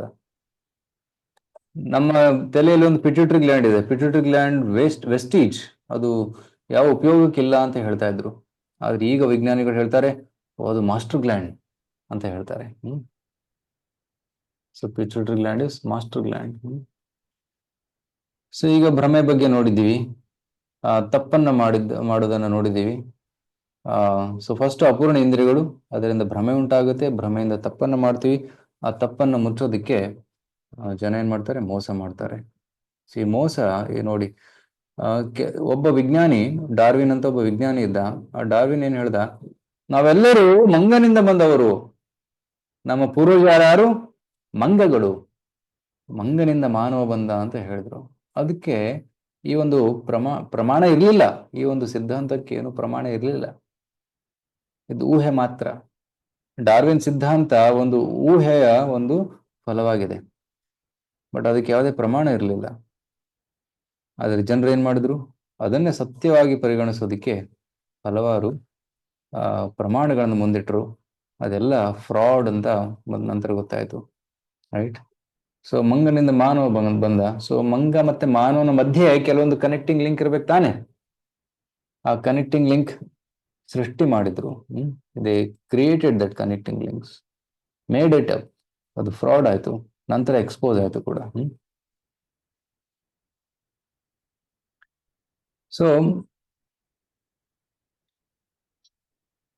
ಸೊ ಪ್ರತ್ಯಕ್ಷ ಪ್ರಮಾಣದಿಂದ ನಮಗೆ ಸಂಪೂರ್ಣ ಜ್ಞಾನ ಸಿಗೋದಿಲ್ಲ ಅಂತ ಗೊತ್ತಾಗುತ್ತೆ. ಯಾಕಂದ್ರೆ 4 ದೋಷಗಳಿವೆ ನಮ್ಮ ಇಂದ್ರಿಯಗಳಲ್ಲಿ. ಅನುಮಾನ ಪ್ರಮಾಣದ ಬಗ್ಗೆ ಏನು? ಅನುಮಾನ ಪ್ರಮಾಣ ಅಂದ್ರೆ ಏನು? ಇದು ಈ ರೀತಿ ಆಗಿರಬಹುದಾ, ಅಥವಾ ಬಹುಶಃ ಅದು ಹಾಗೆ ಇರಬಹುದು, like this are like that. ಅನುಮಾನ, ಊಹೆ ಮಾಡೋದು. ಸೊ ಊಹೆಯಿಂದಲೂ ಕೂಡ ನಾವು ಸತ್ಯವನ್ನ ತಿಳಿಯಲು ಸಾಧ್ಯವಿಲ್ಲ. ಸತ್ಯವನ್ನ ಅರಿಯೋದಕ್ಕೆ ಪ್ರಯತ್ನ ಪಡ್ಬೋದು, ಆದ್ರೆ ನಮ್ಮ ಊಹೆ ತಪ್ಪು ಕೂಡ ಆಗ್ಬೋದು. ಸಪೋಸ್ ನೀವು ಕೂತಿದ್ದೀರಾ ರೂಮಲ್ಲಿ, ಏನೋ ಸೌಂಡ್ ಬರ್ತಾ ಇದೆ, ಯಾರೋ ಜಗಳ ಆಡ್ತಾ ಇದ್ದಾರೆ ಅಂತ ಗೊತ್ತಾಗುತ್ತೆ ನಿಮಗೆ. ಹೊರಗಡೆ ಹೋಗಿ ನೋಡಿದ್ರೆ ಯಾರೋ ಮೊಬೈಲ್ ಅಲ್ಲಿ ಪಿಕ್ಚರ್ ನೋಡ್ತಾ ಇದ್ದಾರೆ. ಸೊ ಊಹೆ ತಪ್ಪಾಯ್ತು. ಸೊ ಊಹೆ ಯಾವಾಗ್ಲೂ ಸರಿ ಇರೋದಿಲ್ಲ, ಕೆಲವೊಮ್ಮೆ ತಪ್ಪಾಗಬಹುದು. ಸೊ ಡಾರ್ವಿನ್ ಸಿದ್ಧಾಂತ ಕೂಡ ಹಾಗೆ. ಸೊ ಡಾರ್ವಿನ್ ಹೇಳಿದ ಹಾಗೆ, ಡಾರ್ವಿನ್ ಏನ್ ಹೇಳಿದ್ರು? ವಿಕಾಸವಾದದ ಬಗ್ಗೆ, ಮನುಷ್ಯ ವಿಕಾಸವಾದ. ಸೊ ಪ್ರಾಣಿಗಳಿಂದ ಮನುಷ್ಯನಾದ.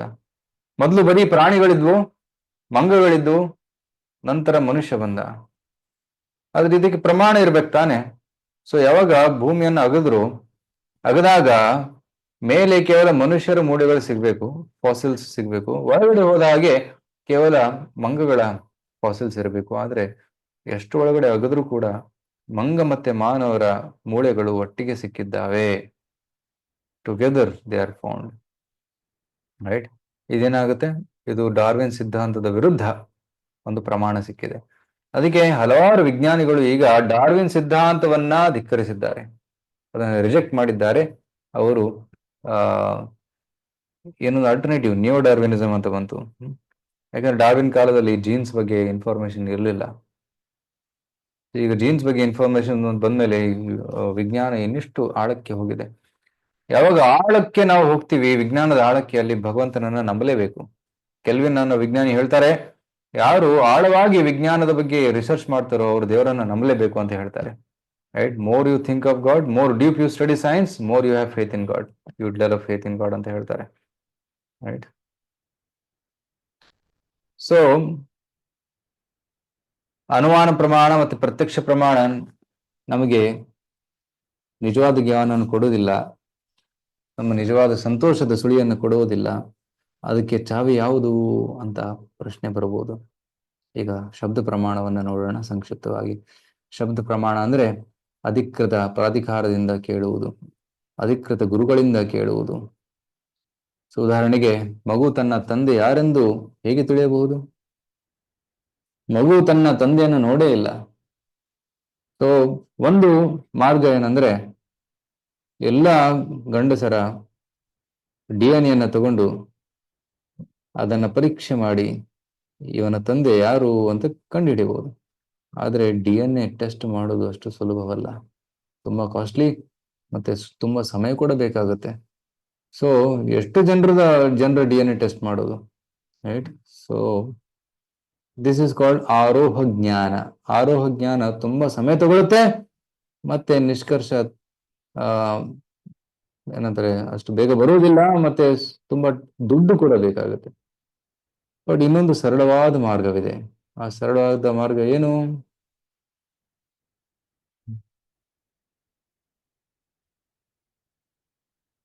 ಕೆಲವ್ರು ಹೇಳ್ತಾರೆ ತಾಯಿಯನ್ನು ಕೇಳಬೇಕು ಅಂತ. ರೈಟ್. ತಾಯಿಯನ್ನು ಕೇಳಬೇಕು. ತಾಯಿಯನ್ನ ಕೇಳಿದ್ರೆ ತಾಯಿ ಹೇಳ್ತಾಳೆ, ಇವರೇ ನಿನ್ನ ತಂದೆ. So then you'll have faith. Right? He is your father. ನಿಮ್ ತಂದೆ. ಆಕ್ಚುಲಿ ನಮ್ಮ ಸಂಬಂಧ ತಾಯಿ ಜೊತೆನೇ ಇರುತ್ತೆ. ಫಸ್ಟ್ ಹುಟ್ಟಿದಾಗ ತಾಯಿ ಹೊಟ್ಟೆಯಿಂದ ನಾವು ಹೊರಗೆ ಬರ್ತೀವಿ. ಸೊ ತಾಯಿ ಜೊತೆ ನಮ್ಮ ಪ್ರಥಮ ಸಂಬಂಧ. ಸೊ ತಾಯಿಯನ್ನ ನಾವು ಗುರುತಿಸಬಹುದು, ತಾಯಿಯಿಂದ ನಾವು ತಂದೆಯನ್ನು ಗುರುತಿಸ್ತೀವಿ. ರೈಟ್. ತಾಯಿ ಹೇಳ್ತಾಳೆ ಅಪ್ಪ ಅನ್ನು, ಅಪ್ಪ ಅಪ್ಪ ಅಪ್ಪ ಅಂತಾನೆ, ತಂದೆ ತಂದೆ ಅಂತ ಹೇಳ್ತಾನೆ. ಸೊ ಫಸ್ಟ್ ತಾಯಿ ಗೊತ್ತಾಗ್ತಾಳೆ, ನಂತರ ತಂದೆ. ಸೊ ಅದೇ ರೀತಿ ವೇದಗಳು ನಮ್ಮ ತಾಯಿ, ದೇವರು ನಮ್ಮ ಪರಮ ತಂದೆ. ವೇದಗಳು ನಮಗೆ ಗಾಡ್ ನಾಲೆಡ್ಜ್, ದೇವರ ಜ್ಞಾನವನ್ನ ನೀಡ್ತಾರೆ.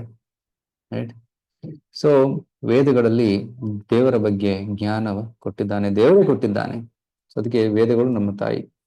ಹೇಗೆ ನಾವು ಇಂಜಿನಿಯರಿಂಗ್ ಡಾಕ್ಟರ್ ಆಗ್ಬೇಕಾದಾಗ ಒಂದು ಕಾಲೇಜ್ ಹೋಗ್ತೀವಿ, ರೈಟ್, ಅಧಿಕೃತ ಕಾಲೇಜ್ ಹೋಗ್ತೀವಿ, ಗೌರ್ಮೆಂಟ್ ಆಫ್ ಇಂಡಿಯಾದಿಂದ ರೆಕಗ್ನೈಸ್ ಆಗಿರುವಂತಹ ಕಾಲೇಜಿಗೆ ಹೋಗ್ತೀವಿ. ಅಲ್ಲಿ ಪ್ರಾಧ್ಯಾಪಕರು ಕೂಡ ಅವರು ತಮ್ಮ ಗುರುವಿನಿಂದ ಕೇಳಿದವರಾಗಿರ್ತಾರೆ. ರೈಟ್. ಸೊ ಪ್ರಾಧ್ಯಾಪಕರು ಯಾರು? ಗುರುಗಳು. ನಂತರ ಅಧಿಕೃತ ಪುಸ್ತಕಗಳು, ಅಲ್ಲಿ ರೆಫರೆನ್ಸ್ ಬುಕ್ ಇರ್ತವೆ. ಅದೇ ರೀತಿ ಅಧಿಕೃತವಾದ ಗ್ರಂಥಗಳು, ಭಗವದ್ಗೀತೆಯಂತಹ ವೈದಿಕ ಗ್ರಂಥಗಳನ್ನ ಓದಬೇಕು. ಸೊ ಕಾಲೇಜು, ಅಧ್ಯಾಪಕರು ಮತ್ತೆ ಪುಸ್ತಕಗಳು. ಅದೇ ರೀತಿ ಪರಂಪರಾ, ಗುರುಗಳು ಮತ್ತೆ ಶಾಸ್ತ್ರಗಳು. ಸೊ ವೇದಗಳಲ್ಲಿ ಭವಿಷ್ಯವಾಣಿ ಕೂಡ ನುಡಿದಿದೆ. ಸೊ ವೇದಗಳನ್ನು ಹೇಗೆ ನಂಬುವುದು? ವೇದಗಳು ಹೇಳಿದ್ದು ಸತ್ಯವಾಗಿದೆ. ಗೌತಮ ಬುದ್ಧರ ಬಗ್ಗೆ, ಚಾಣಕ್ಯರ ಬಗ್ಗೆ, ಅಶೋಕ ಚಕ್ರದ ಬಗ್ಗೆ, ಚೈತನ್ಯ ಮಹಾಪ್ರಭುಗಳ ಬಗ್ಗೆ ಮತ್ತೆ ಹಲವಾರು ಜನರ ಬಗ್ಗೆ ವೇದಗಳು ಹೇಳಿದ್ದಾರೆ. ಸೊ ಅದು ಸತ್ಯವಾಗಿದೆ. ಮತ್ತೆ ವೇದಗಳಲ್ಲಿ ಸಾಕಷ್ಟು ಜ್ಞಾನ ಕೊಟ್ಟಿದ್ದಾರೆ. ಪ್ಲಾಂಟ್ಸ್ ಹ್ಯಾವ್ ಲೈಫ್ ಅಂದ್ರೆ ಗಿಡ ಮರಗಳಿಗೆ ಜೀವನ ಇದೆ, ಅದು ವೇದಗಳು ಹೇಳ್ತವೆ. ಆದರೆ ನಮ್ಮ ಭಾರತದ ಒಬ್ಬ ವಿಜ್ಞಾನಿ ಜಗದೀಶ್ ಚಂದ್ರ ಬೋಸ್ ಅವರು ಇದನ್ನ ಪ್ರಮಾಣೀಕರಿಸಿದ್ರು. ಭ್ರೂಣಶಾಸ್ತ್ರ ವೇದಗಳಲ್ಲಿದೆ. ಗೋಮೂತ್ರ, ಗೋಬರ ಅದು ಪವಿತ್ರವಾದದ್ದು ಅಂತ ಶಾಸ್ತ್ರಗಳು ಹೇಳ್ತವೆ. ಆದರೆ ವಿಜ್ಞಾನಿಗಳು ಈಗ ಕಂಡುಹಿಡ್ತಾ ಇದ್ದಾರೆ, ಗೋಮೂತ್ರದಲ್ಲಿ ಆಂಟಿ ಕ್ಯಾನ್ಸರ್ ಪ್ರಾಪರ್ಟಿ ಇದೆ ಅಂತ. ಕ್ಯಾನ್ಸರ್ ಕೂಡ ನಿವಾರಣೆ ಮಾಡೋ ಶಕ್ತಿ ಗೋಮೂತ್ರದಲ್ಲಿ ಇದೆ ಅಂತ ವಿಜ್ಞಾನಿಗಳು ಹೇಳ್ತಾರೆ. ಆಯುರ್ವೇದ, ಯೋಗ, ವಾಸ್ತುಶಿಲ್ಪ, ಆರ್ಗ್ಯಾನಿಕ್ ಫಾರ್ಮಿಂಗ್, ಸಂಸ್ಕೃತ ಭಾಷೆ ದೇವಭಾಷೆ. ವಿಜ್ಞಾನಿಗಳು ಹೇಳ್ತಾರೆ ಸಂಸ್ಕೃತ ಭಾಷೆ ಅತಿ ಸುಸಂಸ್ಕೃತವಾದ ಜನರು ಮಾತಾಡುವಂಥ ಭಾಷೆ, ಮತ್ತೆ ಇದನ್ನು ಕಂಪ್ಯೂಟರ್ ಯೂಸ್ ಮಾಡಬಹುದು ಅಂತ ಹೇಳ್ತಾರೆ. ವಿಮಾನಶಾಸ್ತ್ರ, ಅಸ್ಟ್ರಾಲಜಿ, ಜ್ಯೋತಿಷ್ಯ, ಸೊ ವೇದಿಕ ಗಣಿತ, ಸೊ ಈ ರೀತಿ ಮೆಟಲರ್ಜಿ, ಸಾಕಷ್ಟು ಜ್ಞಾನ ವೇದದಲ್ಲಿ ಕೊಟ್ಟಿದ್ದಾರೆ. ಆಧುನಿಕ ವಿಜ್ಞಾನಿಗಳು ವೇದಗಳಿಂದ ಸಾಕಷ್ಟು ಕಲಿಯುವುದಿದೆ. ಏವಂ ಪರಂಪರಾ ಪ್ರಾಪ್ತಂ ಇಮಂ ರಾಜರ್ಷಯೋ ವಿದುಃ ಸಕಾಲೇನೇಹ ಮಹತಾ ಯೋಗೋ ನಷ್ಟ ಪರಂತಪಃ. ಈ ಜ್ಞಾನ ಪರಂಪರೆಯಲ್ಲಿ ಬಂದಿದ್ದು, ಪರಂಪರಾ ಪ್ರಾಪ್ತಂ. ಒಬ್ಬ ರಾಜನಿಂದ ಇನ್ನೊಬ್ಬ ರಾಜನಿಗೆ, ಒಬ್ಬ ಗುರುವಿನಿಂದ ಇನ್ನೊಬ್ಬ ಶಿಷ್ಯನಿಗೆ ಈ ಜ್ಞಾನ ಬಂದಿತ್ತು. ರೈಟ್. ಸೊ ನಾವು ಗುರುವಿನಿಂದ ನಾವು ಕಲಿಯಬೇಕು. ಸೊ 4 ಸಂಪ್ರದಾಯಗಳಿವೆ: ಶ್ರೀ, ಬ್ರಹ್ಮ, ರುದ್ರ, ಸನಕ, ಕುಮಾರ. ಶ್ರೀ ಸಂಪ್ರದಾಯದಲ್ಲಿ ಮುಖ್ಯ ಆಚಾರ್ಯರು ರಾಮಾನುಜಾಚಾರ್ಯರು, ಬ್ರಹ್ಮ ಸಂಪ್ರದಾಯದಲ್ಲಿ ಬಹುಮುಖ್ಯ ಆಚಾರ್ಯರು ಮಧ್ವಾಚಾರ್ಯರು, ರುದ್ರ ಸಂಪ್ರದಾಯದಲ್ಲಿ ಮುಖ್ಯ ಆಚಾರ್ಯರು ವಿಷ್ಣು ಸ್ವಾಮಿ, ಕುಮಾರ ಸಂಪ್ರದಾಯದ ಮುಖ್ಯ ಆಚಾರ್ಯರು ನಿಂಬಾರ್ಕ ಸ್ವಾಮಿ. ಸೊ ಈ 4 ಸಂಪ್ರದಾಯದಲ್ಲಿ ಭಗವಂತನ ಜ್ಞಾನ, ಶಾಸ್ತ್ರದ ಜ್ಞಾನ ಪ್ರಚಾರವಾಗ್ತಾ ಇದೆ. ಸೊ ಇಸ್ಕಾನ್ ಸಂಸ್ಥೆ ಬರುವುದು ಬ್ರಹ್ಮ ಸಂಪ್ರದಾಯದಲ್ಲಿ. ಸೊ ಬ್ರಹ್ಮ ಸಂಪ್ರದಾಯದಲ್ಲಿ ನಾವು ಜ್ಞಾನವನ್ನು ಪಡೆದಿದ್ದೇವೆ, ಮತ್ತೆ ಈ ಜ್ಞಾನವನ್ನು ಹಂಚ್ಕೊತಾ ಇದ್ದೇವೆ. ಸೊ ಕೃಷ್ಣ ಪ್ರಥಮ ಜ್ಞಾನವನ್ನ ಬ್ರಹ್ಮಜಿಗೆ ಕೊಟ್ಟರು, ಬ್ರಹ್ಮಾಜಿ ನಾರದರಿಗೆ ಕೊಟ್ಟರು, ನಾರದರು ತಮ್ಮ ಶಿಷ್ಯರಿಗೆ ವ್ಯಾಸರಿಗೆ, ವ್ಯಾಸರು ಮಧ್ವಾಚಾರ್ಯರಿಗೆ. ಈ ರೀತಿ ಪರಂಪರೆಯಲ್ಲಿ ಜ್ಞಾನ ಬರ್ತಾ ಇದೆ. ಈ ಪರಂಪರೆಯಲ್ಲಿ 32ನೇ ನಂಬರ್ಲಿದ್ದಾರೆ ಶೀಲಪ್ರಭುಪಾದರು, AC Bhaktivedanta Swami ಶೀಲಪ್ರಭುಪಾದರು, ಇಸ್ಕಾನಿನ ಸಂಸ್ಥಾಪಕಾಚಾರ್ಯರು.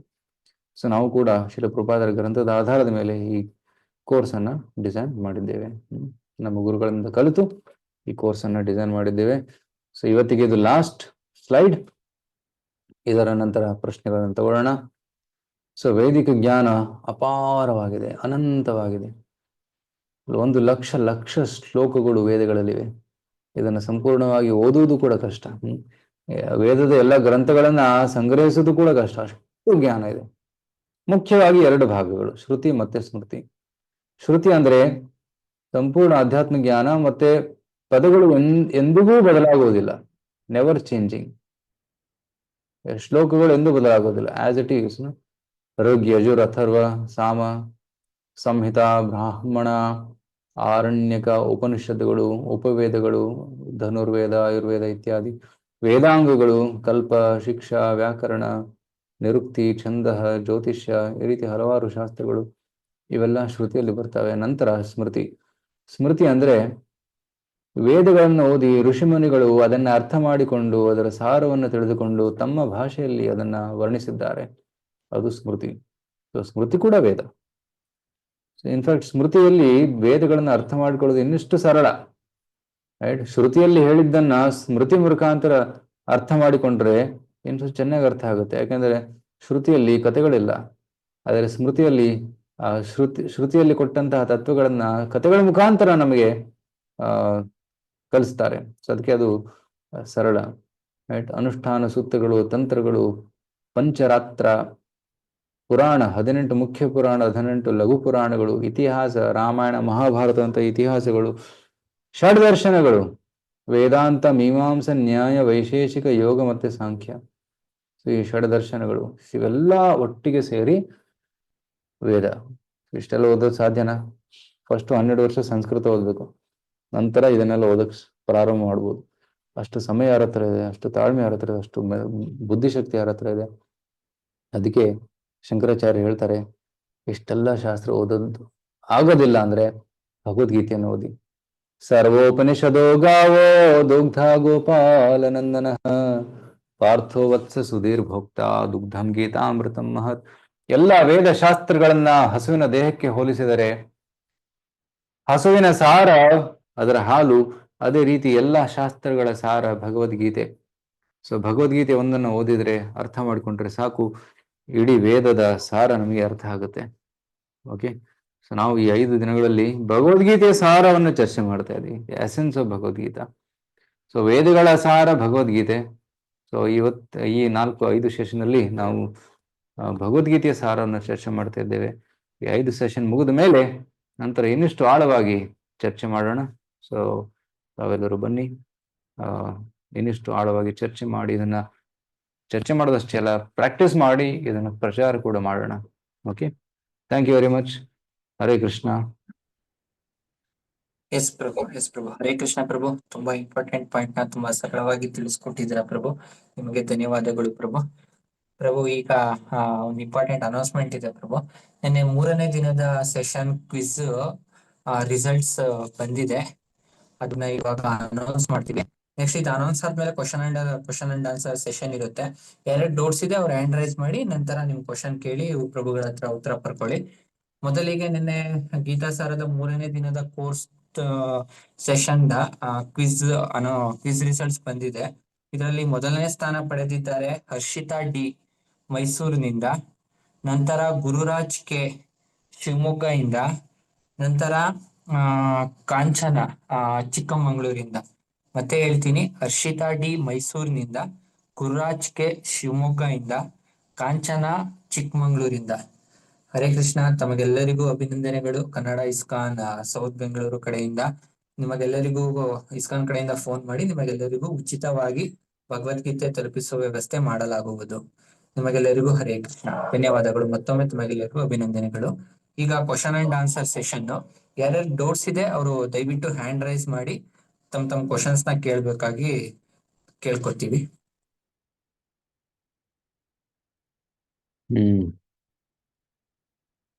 S yes, Balaji and Gururaj ಕೈ ಎತ್ತಿದ್ದಾರೆ. ಮೊದಲಿಗೆ ಗುರುರಾಜ್ ಪ್ರಭು. ಪ್ರಭು ಅನ್ಮ್ಯೂಟ್ ಮಾಡ್ಕೊಂಡು ನಿಮ್ ಕ್ವಶನ್ ನ ಕೇಳಿ ಪ್ರಭು. ನಮಸ್ಕಾರ ಗುರುರಾಜ್ ಗುರುಗಳೇ. ನನ್ನ ಹೆಸರು ನಮಸ್ಕಾರ. ಗುರುರಾಜ್ ಅಂತ. ನನ್ ಡೌಟ್ ಏನಂದ್ರೆ, ಭಗವದ್ಗೀತೆಯಲ್ಲಿ ಶ್ರೀಕೃಷ್ಣ ನಿನ್ನ ಕರ್ತವ್ಯನ ನೀನ್ ಮಾಡು, ಆದ್ರೆ ಫಲದ ಬಗ್ಗೆ ಚಿಂತೆ ಮಾಡ್ಬಾರ. ಅಂದ್ರೆ ನಿನಗೆ ಫಲವನ್ನ ಅಪೇಕ್ಷೆ ಮಾಡೋ ಅಧಿಕಾರ ಇಲ್ಲ, ಆದ್ರೆ ಕರ್ತವ್ಯನ ಮಾಡೋ ಅಧಿಕಾರ ಇದೆ ಅಂತ ಹೇಳಿದ್ದಾರೆ. ಸೊ ಇವಾಗ ನಾವು ಒಂದು ಎಕ್ಸಾಂಪಲ್, ಇವಾಗ ಏನೋ ಒಂದು ಕ್ರಿಕೆಟ್ ಆಡ್ತೀವೋ, ಏನೋ ಸಮಥಿಂಗ್, ಏನೋ ಕೆಲಸ ಮಾಡ್ತೀವಿ, ಅಥವಾ ನಮ್ ಜಾಬೇ ಮಾಡ್ತೀವಿ. ಜಾಬ್ ಅಲ್ಲಿ ನಮ್ ಕರ್ತವ್ಯನ ನಾವು ಮಾಡ್ಬೇಕು, ಆದ್ರೆ ಅದ್ರಲ್ಲಿ ಬರೋ ಸಂಬಳ ಅಥವಾ ನಾವೊಂದು ಆಟ ಆಡಿದಾಗ ಗೆಲ್ಲೋದು ಅದನ್ನ ಅಪೇಕ್ಷೆ ಮಾಡದೆ ಮಾಡ್ಬೇಕು ಅಂತ ಹೇಳಿದಾರಲ್ಲ. ಸೊ ಅದನ್ನ ನಾವು ಹೇಗೆ ತಿಳ್ಕೊಬೇಕು, ಯಾವ ತರ ಮಾಡ್ಬೇಕು ಅಂತ? ಅಂದ್ರೆ ಫಲದ ಅಪೇಕ್ಷೆ ಬಿಟ್ಟು ಕರ್ತವ್ಯನ ಹೇಗ್ ಮಾಡೋದು ಅಂತ. ಕರೆಕ್ಟ್. ತುಂಬಾ ಒಳ್ಳೆ ಪ್ರಶ್ನೆ ಇದು. ಇದು ಮುಖ್ಯವಾದ ಒಂದು ಶ್ಲೋಕ.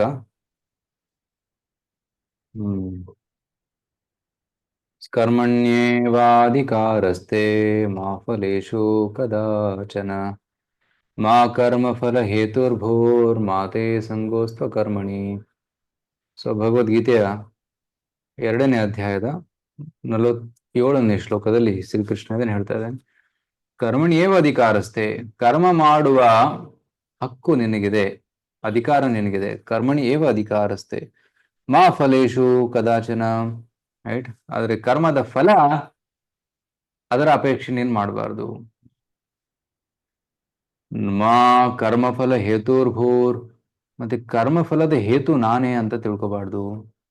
ಮಾತೆ ಸಂಗೋಸ್ತು ಅಕರ್ಮಣಿ, ಕರ್ಮ ಮಾಡದೆ ಕೂಡ ಇರಬಾರ್ದು. ನಿನ್ನ ನಿಗದಿತ ಕರ್ಮವನ್ನು ಮಾಡಬೇಕು ಅಂತ ಕೃಷ್ಣ ಹೇಳ್ತಾನೆ. ಇದರ ಅರ್ಥ ಏನು? ಕರ್ಮ ಮಾಡಿ, ಓಕೆ, ಗುರಿ ಇಟ್ಕೊಂಡು ಕರ್ಮ ಮಾಡಿ. ಓಕೆ, ನೀವು ಫುಟ್ಬಾಲ್ ಆಡ್ಬೇಕು, ಕ್ರಿಕೆಟ್ ಆಡ್ಬೇಕು ಅಂತ ಹೇಳಿದ್ರಲ್ಲ, ಗೆದಿಬೇಕು ಅಂತ ನೀವು ಕರ್ಮ ಮಾಡಿ. ಓಕೆ, ಆ ಒಂದು ಗುರಿ ಇಟ್ಕೊಂಡು ನೀವು ಕೆಲಸ ಮಾಡಿ. ನಿಮ್ಮ ಆಫೀಸಲ್ಲಿ ಕೂಡ ನಾನು ಚೆನ್ನಾಗಿ ಕೆಲಸ ಮಾಡಬೇಕು ಅಂತ ಗುರಿ ಇಟ್ಕೊಂಡು ಕೆಲಸ ಮಾಡಿ, ಯಶಸ್ಸು ಪಡಿಬೇಕು ಅನ್ನೋದು ಧ್ಯೇಯದಿಂದ ನೀವು ಕೆಲಸ ಮಾಡಿ. ನೀವು 100% ಪರಿಶ್ರಮ ಅಲ್ಲಿ ಕೊಡಿ, ಆದರೆ ರಿಸಲ್ಟ್ ಏನ್ ಬರುತ್ತಲ್ಲ ಅದನ್ನ ಸ್ವೀಕರಿಸಿ. ಯಾಕಂದ್ರೆ ಕರ್ಮದ ಫಲ ನಮ್ಮ ಕೈಯಲ್ಲಿಲ್ಲ, ಭಗವಂತನ ಕೈಯಲ್ಲಿದೆ. ಉದಾಹರಣೆಗೆ, ಒಬ್ಬ ವಿದ್ಯಾರ್ಥಿ ಪರೀಕ್ಷೆಗೋಸ್ಕರ ಓದಿದ್ದಾನೆ, ಸಿಲೆಬಸ್ ಎಲ್ಲ ಓದಿದ್ದಾನೆ, ಎಲ್ಲ ಕ್ವಶನ್ ಪೇಪರ್ಸ್ ಅನ್ನು ಚೆಕ್ ಮಾಡಿದ್ದಾನೆ, ಹಿಂದಿನ ಕ್ವಶನ್ ಪೇಪರ್ಸ್ನ ಸಾಲ್ವ್ ಮಾಡಿದ್ದಾನೆ, ಎಕ್ಸಾಮ್ ಹಾಲಿಗೆ ಹೋಗಿ ಕೂತ್ಕೊಂಡಿದ್ದಾನೆ. ಕ್ವಶನ್ ಪೇಪರ್ ಸೆಟ್ ಮಾಡಿದವರು ಬೇರೆಯವರು. ಸೊ ಕ್ವಶನ್ ಪೇಪರ್ ಅವನ ಕೈಯಲ್ಲಿಲ್ಲ. ಕ್ವಶನ್ಸ್ ಯಾವ ರೀತಿ ಬರುತ್ತೆ, ಯಾವ ಚಾಪ್ಟರ್ ಇಂದ ಬರುತ್ತೆ ಅನ್ನೋದು ಅವನಿಗೆ ಗೊತ್ತಿಲ್ಲ. ಮತ್ತೆ ಮಾರ್ಕ್ಸ್ ಆ ಒಂದು ಸಮಯದಲ್ಲಿ ಆ ಎಕ್ಸಾಮ್ ಬರೆಯುವಾಗ ಅವನ ಮನಸ್ಥಿತಿ ಹೇಗಿರುತ್ತೆ?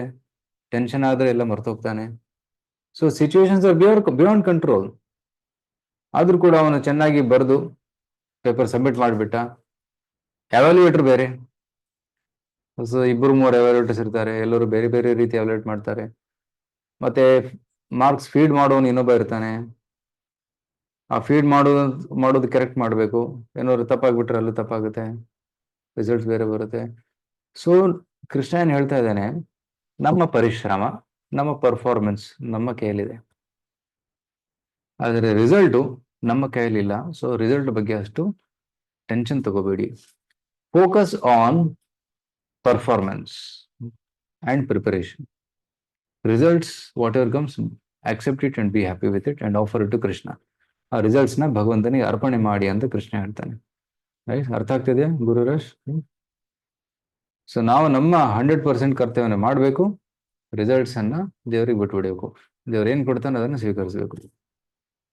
This what we should do. So ಕರ್ಮಣ್ಯವಾಧಿಕರಸ್ತಿ ಮಾ ಫಲೇಶು ಕದಾಚನ. ಈ ಶ್ಲೋಕ ನಾವು ಕರ್ಮವನ್ನ ಬಿಟ್ಬಿಡ್ಬೇಕು ಅಥವಾ ತುಂಬಾ ಸೋಮಾರಿತನ ತೋರಿಸ್ಬೇಕು ಅನ್ನೋದಲ್ಲ. ನಮ್ಮ ಕರ್ಮವನ್ನ ಎಷ್ಟು ಚೆನ್ನಾಗಾಗುತ್ತೋ ಅಷ್ಟು ಚೆನ್ನಾಗಿ ಮಾಡಿ, ಎಲ್ಲ ಮಾಡಿದ್ಮೇಲೂ ಕೂಡ ಏನ್ ರಿಸಲ್ಟ್ ಬರುತ್ತೆ ಅದನ್ನು ಸ್ವೀಕರಿಸಿ ಅಂತ ಕೃಷ್ಣ ಹೇಳ್ತಾ ಇದ್ದಾನೆ. ಓಕೆ,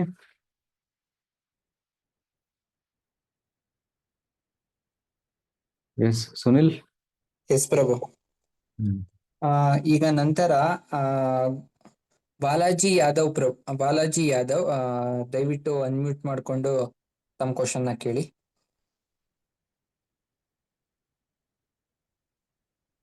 ಬಾಲಾಜಿ ಯಾದವ್,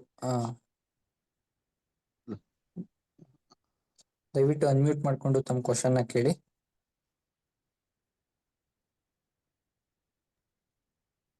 ಓಕೆ, ಅವ್ರಿಗೆ ಅನ್ಮ್ಯೂಟ್ ಮಾಡ್ಕೊಳಕ್ ಆಗ್ತಾ ಇಲ್ಲ ಅನ್ಸುತ್ತೆ. ನೆಕ್ಸ್ಟ್ ಪ್ರವೀಣ್, ದಯವಿಟ್ಟು ಅನ್ಮ್ಯೂಟ್ ಮಾಡ್ಕೊಂಡು ಕ್ವಶನ್ ನ ಕೇಳಿ. ಹರೇ ಕೃಷ್ಣ ಪ್ರಭು. ಹಾ, ಎಸ್ ಪ್ರವೀಣ್. ಪ್ರಭು, ಈ ವೈದಿಕ ಜ್ಞಾನ ಪರಂಪರೆಗಳು ಅಂತ ಹೇಳಿದ್ರಲ್ವಾ, ಅದರಲ್ಲಿ ಶಂಕರಾಚಾರ್ಯರು ಬರೋದಿಲ್ವಾ? ಹಾ, ಈ 4 ಬೋನಫೈಡ್ ವೈಷ್ಣವ ಪರಂಪರೆಗಳು. ಶಂಕರಾಚಾರ್ಯರದು ಅದ್ವೈತ ಪರಂಪರೆ ಆಗುತ್ತೆ. That is different. Okay, so there are different. So ಶಂಕರಾಚಾರ್ಯರಿಗೆ ಅವರು ಜ್ಞಾನ ಕೊಟ್ಟಿದ್ರು. ಆಕ್ಚುಲಿ ಶಂಕರಾಚಾರ್ಯರು ಕೂಡ ಒಂದು ರೀತಿ ನೋಡಿದ್ರೆ ಅವರು ವೇದಗಳ ಜ್ಞಾನವನ್ನ ಪ್ರಚಾರ ಮಾಡಿದ್ದಾರೆ. ಮತ್ತೆ ಎಲ್ಲ ಶಾಸ್ತ್ರಗಳಿಗೆ, ಮುಖ್ಯ ಗ್ರಂಥಗಳಿಗೆ ಟೀಕೆಯನ್ನು ಬರೆದಿದ್ದಾರೆ. ಎಸೆನ್ಷಿಯಲಿ ಅವರು ಕೂಡ ಫೈನಲಿ ಅವರು ಭಜಗೋವಿಂದಂ ಭಗವಂತನ ನಾಮಸ್ಮರಣೆ ಮಾಡಬೇಕು, ಭಗವಂತನ ಭಕ್ತಿ ಮಾಡಬೇಕು ಅಂತಾನೆ ಹೇಳಿದ್ದಾರೆ.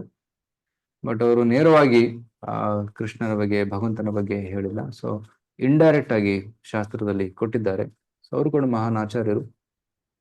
ಬಟ್ ಅವರ ಸಿದ್ಧಾಂತ ಕ್ಲಿಯರ್ ಆಗಿ ವೈಷ್ಣವ ಸಿದ್ಧಾಂತವಾಗಿರ್ಲಿಲ್ಲ. ಸೊ ಮೇನ್ ಈ 4 ಸಂಪ್ರದಾಯದ ಬಗ್ಗೆ ಶಾಸ್ತ್ರದಲ್ಲಿ ಕೊಟ್ಟಿದ್ದಾರೆ. ಓಕೆ, ಸೊ ಶ್ರೀ ಬ್ರಹ್ಮ ರುದ್ರ ಸನಕ ಚತ್ವಾರಿ ಕ್ಷಿತಿ ಪಾವನ, ಈ 4 ಸಂಪ್ರದಾಯದಲ್ಲಿ ಕೃಷ್ಣ ತನ್ನ ಜ್ಞಾನವನ್ನ ಕೊಟ್ಟಿದ್ದಾನೆ ಅಂತ ಹೇಳಲಾಗಿದೆ. ಸೊ ಕೃಷ್ಣ ಲಕ್ಷ್ಮೀದೇವಿಗೆ ಜ್ಞಾನವನ್ನು ಕೊಟ್ಟ, ಲಕ್ಷ್ಮೀದೇವಿ ತಮ್ಮ ಶಿಷ್ಯರಿಗೆ ಕೊಟ್ಟರು, ಸೊ ಅದು ಶ್ರೀ ಸಂಪ್ರದಾಯ. ಬ್ರಹ್ಮಾಜಿಗೆ ಕೊಟ್ಟರು, ಅದು ಬ್ರಹ್ಮ ಸಂಪ್ರದಾಯ. ಮತ್ತೆ ಚತುಷ್ಕುಮಾರರು ಸಂಕರ್ಷಣ ಭಗವಾನನಿಂದ ಜ್ಞಾನವನ್ನ ಕಲಿತರು. ಸೊ ಆಗ ಕುಮಾರ ಸಂಪ್ರದಾಯ ಸ್ಟಾರ್ಟ್ ಆಯ್ತು. ರುದ್ರ ಶಿವನು ಕೂಡ ವೈಷ್ಣವಾನಾಂ ಯಥಾ ಶಂಭು.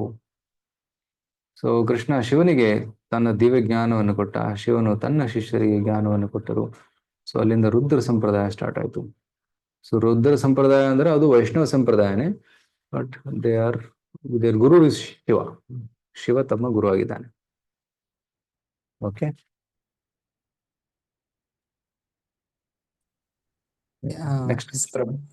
ನೆಕ್ಸ್ಟ್ ಪ್ರವೀಣ್ ಕುಮಾರ್ ಎಂ, ದಯವಿಟ್ಟು ಅನ್ಮ್ಯೂಟ್ ಮಾಡ್ಕೊಂಡು ತಮ್ಮ ಕ್ವಶನ್ ನ ಕೇಳಿ. ಹರೇ ಕೃಷ್ಣ ಪ್ರವೀಣ್ ಪ್ರಭು. ಕುಮಾರ್ ಎಂ. ಎಸ್ ಪ್ರವೀಣ್ ಕುಮಾರ್. ಪ್ರಭು, ನನಗೆ ಒಳ್ಳೇದ್ ಯಾವ್ದು ಕೆಟ್ಟದ್ ಯಾವ್ದು ಅನ್ನೋದೇ ಅರ್ಥ ಆಗಲ್ಲ ಒಂದೊಂದ್ಸಲ. ಮತ್ತೆ ಧರ್ಮ ಯಾವ್ದು ಅಧರ್ಮ ಯಾವ್ದು, ಧರ್ಮದ ದಾರಿಲಿ ಹೆಂಗ್ ನಡಿಬೇಕು, ಅಧರ್ಮದಿಂದ ಹೆಂಗ್ ಆಚೆ ಬರ್ಬೇಕು ಅನ್ನೋದೇ ಗೊತ್ತಾಗಲ್ಲ. ಫಸ್ಟ್ ಆಫ್ ಆಲ್ ಧರ್ಮ ಅಂದ್ರೆ ಏನು, ಅಧರ್ಮ ಅಂದ್ರೆ ಏನು ಅನ್ನೋದೇ ಅರ್ಥ ಆಗ್ತಲ್ಲ ಪ್ರಭು. ಸೊ ನೀವು ಭಗವದ್ಗೀತೆ ಓದಿದ್ದೀರಾ? ಇಲ್ಲ ಪ್ರಭು. ಸೊ ಅದು ಮೇನ್. ಸೊ ಭಗವದ್ಗೀತೆ ಓದಿ. ಭಗವದ್ಗೀತೆಯಲ್ಲಿ ಎಲ್ಲ ಕೊಟ್ಟಿದ್ದಾರೆ. ಪ್ರವೃತ್ತಿಂ ಚ ನಿವೃತ್ತಿಂ ಚ ಜನ ನ ವಿದುರಾಸುರ. ನ ಶೋಚಂ ನಾಪಿ ಚಾಚಾರೋ ನ ಸತ್ಯಂ ತೇಷು ವಿದ್ಯತೆ. ಭಗವದ್ಗೀತೆ 16ನೇ ಅಧ್ಯಾಯದಲ್ಲಿ ಕೃಷ್ಣ ಹೇಳ್ತಾನೆ. ಸೊ ಕೆಲವು ಜನರಿಗೆ ಗೊತ್ತಿಲ್ಲ ಏನ್ ಮಾಡ್ಬೇಕು ಏನ್ ಮಾಡಬಾರ್ದು ಅಂತ.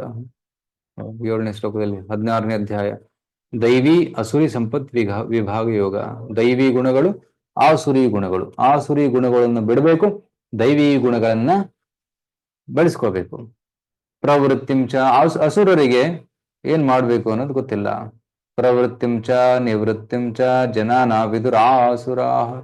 ನ ಶೌಚಂ, ಕ್ಲೀನ್ಲಿನೆಸ್ ಇಲ್ಲ, ಸ್ವಚ್ಛತೆ ಇಲ್ಲ, ಆಚಾರವಿಲ್ಲ, ಸತ್ಯವನ್ನು ಹೇಳೋದಿಲ್ಲ. ಸೊ ನ ಸತ್ಯಂ ತೇಷು ವಿದ್ಯತೆ.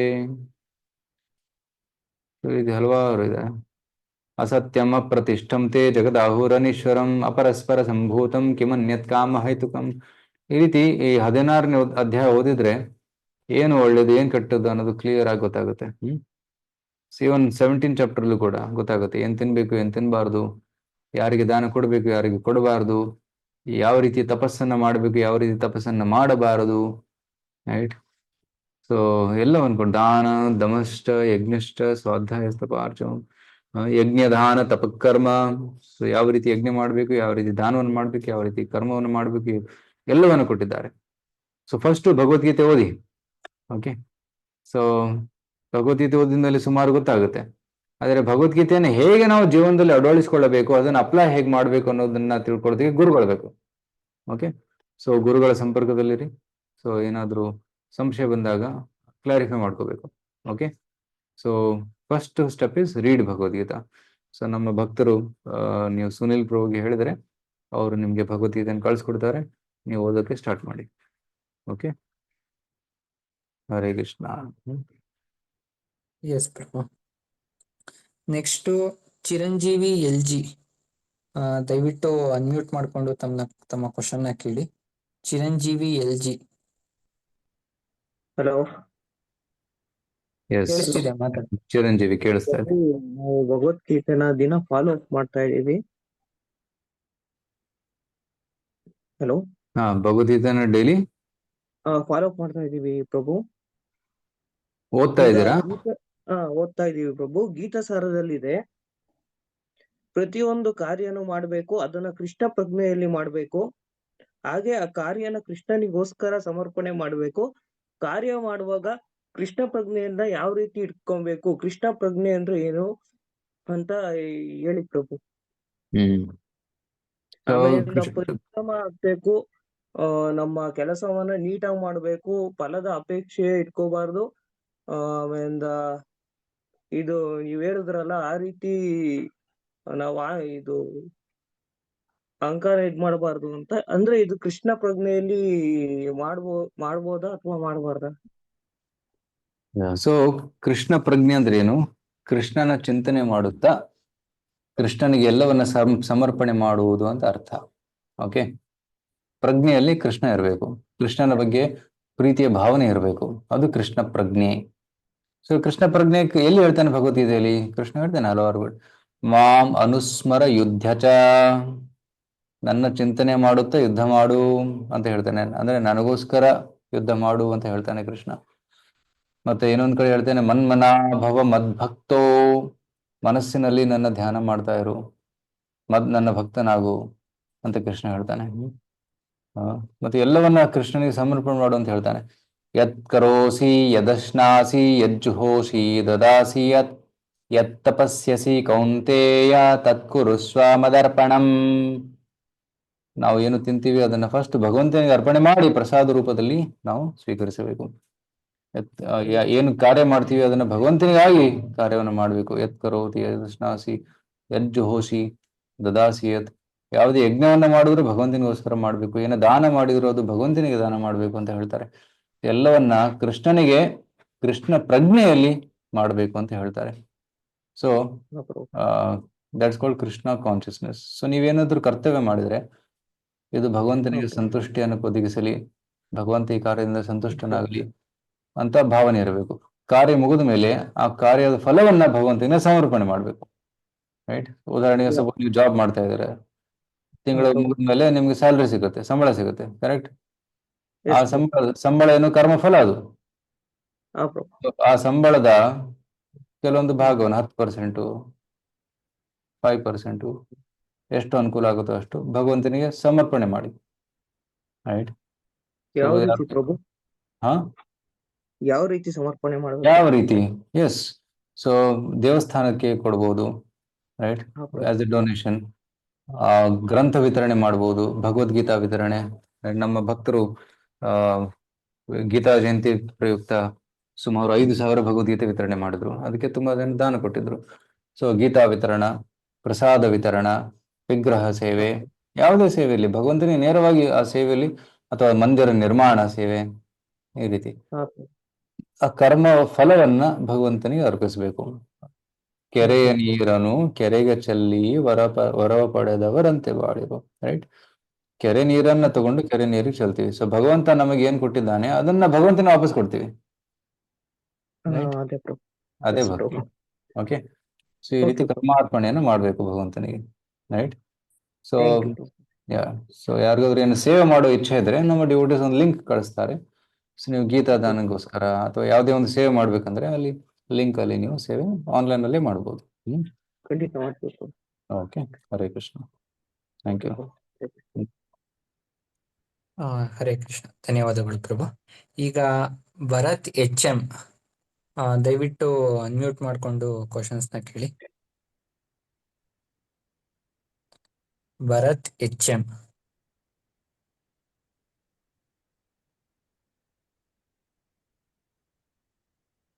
ಓಕೆ, ಅವ್ರಿಗೆ ಅನ್ಮ್ಯೂಟ್ ಮಾಡೋಕ್ ಆಗ್ತಾ ಇಲ್ಲ ಅನ್ಸುತ್ತೆ. ಬಾಲಾಜಿ ಅವರು ಇದಾರ? ಬಾಲಾಜಿ ಅವರು ಕೇಳ್ತಾ ಇದಾರೆ ಪ್ರಭು. ದಯವಿಟ್ಟು ಬಾಲಾಜಿ ಅವರು ಅನ್ಮ್ಯೂಟ್ ಮಾಡ್ಕೊಂಡು ಕ್ವಶನ್ಸ್ ಕೇಳಿ. ಮತ್ತೆ ಮ್ಯೂಟ್ ಮಾಡ್ಕೊಂಡ್ರಾ? ಅನ್ಮ್ಯೂಟ್ ಆಗಿದ್ರಾ? ಹರೇ ಕೃಷ್ಣ ಪ್ರಭು. ಹರೇ ಕೃಷ್ಣ. ಕೇಳ್ಸ್ತಾ ಕೇಳಿ. ಪ್ರಭು, ನಮ್ ಕ್ವಶನ್ ಏನಂದ್ರೆ, ಇದು ಬ್ಯಾಡದ ಅಂದ್ರೆ ಈಗ ಹಿಂಗಂದ್ರೆ ಪ್ರಭು, ಈಗ ಫುಲ್ ಟೆನ್ಷನ್ ಅಲ್ಲಿ ಇರ್ತೀವಲ್ಲ, ಇದು ಹರೇ ಕೃಷ್ಣ ಕೃಷ್ಣ ಕೃಷ್ಣ ಹರೇ ಹರೇ, ಹರೇ ರಾಮ ರಾಮ ರಾಮ ಅಂತ ಹೇಳ್ತಾ ಇದ್ರೆ ನಮ್ ಮನ್ಸು ಫ್ರೀ ಆಗುತ್ತಾ ಪ್ರಭು? ಆಗ್ತಾ ಇರುತ್ತೆ. ಖಚಿತವಾಗುತ್ತೆ. ಆಗುತ್ತೆ. ಅದೇ ಅದು ಮಂತ್ರ. ಅದೇ ಮನಸ್ತ್ರಾಯತೆ ಇತಿ ಮಂತ್ರ. ಮಂತ್ರ ಅಂದ್ರೆ ಏನು? ಮನಸ್ಸಿನಲ್ಲಿರುವ ಎಲ್ಲಾ ಟೆನ್ಷನ್ ಅನ್ನು ದೂರ ಮಾಡೋದೇ ಮಂತ್ರ. ಮನಸ್ತ್ರಾಯತೆ, ಮನಸ್ಸನ್ನ ಎಲ್ಲ ಬಿಡುಗಡೆ ಮಾಡುತ್ತದೆ. It liberates the mind. ಅದೇ ಮಂತ್ರ. ಅಂದ್ರೆ ಪ್ರಭು, ಇಂತಿಷ್ಟಂತ ಇಷ್ಟು ಸಲ ಅಂದ್ರೆ ಹೇಳ್ಬೇಕಂತ ಏನಾದ ನಿರ್ದಿಷ್ಟವಾದ ಸಾಮಾನ್ಯವಾಗಿ 108 ಬಾರಿ ಹೇಳ್ತಾರೆ. ಹಾ ಪ್ರಭು. 108 ಬಾರಿ, 108 ಟೈಮ್ಸ್. ಓಕೆ, ಅದು ಸ್ಟ್ಯಾಂಡರ್ಡ್. ಸೊ ನಿಮ್ಮ ಹತ್ರ ಜಪಮಾಲೆ ಇದ್ರೆ 108 ಮಣಿ ಇರುತ್ತೆ. ಇದೆ ಪ್ರಭು, ಇದೆ ಪ್ರಭು, ನಮ್ಮ ಹತ್ರ ಇದೆ. 108. ಇಲ್ಲಿ ನಾವು ದೊಡ್ಡಬಳ್ಳಾಪುರ ಇದು ಕೃಷ್ಣನ್ ಟೆಂಪಲ್ ಇದೆ. ಅದು ಪ್ರತಿ ವಾರನೂ ಹೋಗ್ತಾ ಇರ್ತೀವಿ. ಅಲ್ಲಿ ನಾವು ಕೃಷ್ಣಾಷ್ಟಮಿ ಎಲ್ಲ ಸೇವೆ ಎಲ್ಲ ಮಾಡ್ತಾ ಇದೀವಿ. ಚಿಕ್ಕದಾಗಿ ಮತ್ತೆ ಹಳೆ ದೇವಸ್ಥಾನ ಇದೆ. ಆ ದೇವಸ್ಥಾನ ಹೊಸ ದೇವಸ್ಥಾನ ಕಟ್ಬೇಕಂತ ಇದೀವಿ ಪ್ರಭು. ಅದಕ್ಕೆ ಸ್ವಲ್ಪ ನೋಡ್ತಾ ಇದೀವಿ Prabhu. Very good, very good. ಮಂದಿರ ನಿರ್ಮಾಣ, ಹರಿಕೃಷ್ಣ ನಿರ್ಮಾಣಕ್ಕೆ ಸ್ವಲ್ಪ ಇವೆಲ್ಲ ತುಂಬಾ ಒಳ್ಳೆ ಕಾರ್ಯಗಳು. ದಯವಿಟ್ಟು ಮಾಡಿ. ಪ್ರತಿ ವಾರನೂ ಗುರುವಾರದ ದಿನ ಮತ್ತೆ ಭಾನುವಾರ ಆತರ ಇದ್ದಾಗೆಲ್ಲ ಪ್ರಸಾದ ವಿನಿಯೋಗ ಎಲ್ಲ ಮಾಡೋದಕ್ಕೆಲ್ಲ ನಾವು ಇದ್ ಮಾಡ್ತಾ ಇದೀವಿ ಪ್ರಭು. ತುಂಬಾ ಒಳ್ಳೇದು, ತುಂಬಾ ಒಳ್ಳೆ ಕೆಲಸ ಮಾಡ್ತಾ ಇದ್ದಾರೆ. ಪ್ರಭು, ಒಂದು ನಮ್ದು ರಿಕ್ವೆಸ್ಟ್ ಅಂದ್ರೆ, ಇದು ಕ್ವಶನ್ಸ್ ಅಂತ ಬರ್ತಾ ಇದೆಯಲ್ಲ, ನಮ್ಗೆ ಕ್ವಿಜ್ ಬರ್ತಾ ಇದೆಯಲ್ಲ, ಇವಾಗ ಸೆಷನ್ ಮುಗಿದ್ಮೇಲೆ ಕ್ವಿಜ್ ಬರ್ತಾ ಇದೆ. ಆ ವಿನಿಂಗ್ ಯಾರಾಗಿದೆ ಅಂತ ಹೇಳ್ತಿದ್ದಾರೆ ಪ್ರಭು. ಬಟ್ ನಾವು ಕ್ವಶನ್ಸ್ ಮಾಡಿರ್ತೀವಲ್ಲ, ಅದಕ್ಕೆ ನಮ್ದು ತಪ್ಪು ಯಾವ್ದು ಸರಿ ಯಾವ್ದು ಗೊತ್ತಾಗ್ತಾ ಇಲ್ಲ. ಅದ ನಾವು ಮಾಡಿರೋ ಕ್ವಶನ್ ಆನ್ಸರ್ಗೆ ಗುಡ್ ಗುಡ್ ಗುಡ್. ಆನ್ಸರ್ಸ್ ಕಳಿಸಬಹುದು. ಎಸ್ ಪ್ರಭು, ದಯವಿಟ್ಟು ನಾನು ನಂಬರ್ ಹಾಕ್ತೀನಿ ಇದ್ರಲ್ಲಿ. ಅದಕ್ಕೆ ನಿಮ್ಮ ಹೆಸರು, ನಿಮ್ ಫೋನ್ ನಂಬರ್ ಕಳಿಸಿ ಪ್ರಭು. ನೀವು ಎಷ್ಟು ಯಾವ್ದಾದ್ರು ಸ್ಕೋರ್ ಮಾಡಿದ್ದೀರಾ ಅಂತ ನಾನು ನಿಮ್ಗೆ ಪರ್ಸನಲ್ ಆಗಿ ಕಳಿಸ್ತೀನಿ. ಅಲ್ಲ, ಅವ್ರಿಗೆ ಸ್ಕೋರ್ ಅಲ್ಲ, ಎಲ್ಲ ಪ್ರಶ್ನೆಗಳ ಉತ್ತರಗಳು ಬೇಕಂತೆ. ಏನ್ ಸರಿ ಪ್ರಭು, ಅದೇ ಪ್ರಭು. ಈಗ ಲೈಕ್ ಈಗ ನಾವ್ ಹಾಕಿರ್ತೀವಲ್ಲ, ನಮ್ದು ಕ್ವಶನ್ಸ್ ರಾಂಗ್ ಯಾವ್ದಾಗಿದೆ, ಆನ್ಸರ್ ಕರೆಕ್ಟ್ ಆಗಿ ಆಗಿರುತ್ತೆ. ಯಾಕೆಂದ್ರೆ ನಾವು ಹಾಕಿರೋಲ್ಲ, ಔಟ್ ಆಫ್ ಯಾವ್ದು ತೆಗ್ದಿಲ್ಲ ನಾವು, ನಮ್ಗೆ ಚೆನ್ನಾಗಿ ಗೊತ್ತಿದೆ ಪ್ರಭು. ಅಂದ್ರೆ ನಿಮ್ಗೆ ಎಷ್ಟು ತಪ್ಪಾಗಿದೆ, ಮುಂದೆ ಯಾವ ತರ ಕಲ್ತ್ಕೊಳ್ಳೋದಕ್ಕೆ ನಮ್ಗೆ ಒಂದು ಅವಕಾಶ ಸಿಕ್ಕಂಗಾಗುತ್ತೆ. ಓಕೆ. ಎಸ್ ಪ್ರಭು, ನಾನು ಕಳಿಸ್ಕೊಡ್ತೀನಿ ಪ್ರಭು ನಂಬರ್. ನೀವು ಮೆಸೇಜ್ ಹಾಕಿ ಪ್ರಭು, ನಾನು ನಿಮ್ಗೆ ತಿಳಿಸ್ತೀನಿ. ಇಲ್ಲಿ ಗ್ರೂಪ್ ಅಲ್ಲಿ ಆಗ್ಲಾ ಪ್ರಭು? ಅವರಿಗೆ ಪರ್ಸನಲಿ ಹಾಕಿ. ಹಾ ಸರಿ ಪ್ರಭು. ಓಕೆ ಓಕೆ ಧನ್ಯವಾದಗಳು ಪ್ರಭು. ಧನ್ಯವಾದಗಳು. ಪುಷ್ಪ ಈಗ ಅವರು ಹೇಳ್ತಿದ್ದಾರೆ. ಅವರು ಹೆಚ್ಚಿದ್ದಾರೆ ಪ್ರಭು. ಪುಷ್ಪ ಅವರು ದಯವಿಟ್ಟು ಅನ್ಮ್ಯೂಟ್ ಮಾಡ್ಕೊಂಡು ತಮ್ಮ ಕ್ವಶನ್ ನ ಕೇಳಿ.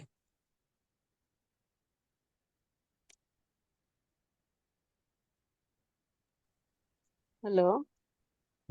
ಹರೇ ಕೃಷ್ಣ. ಹರೇ ಕೃಷ್ಣ ಪ್ರಭು.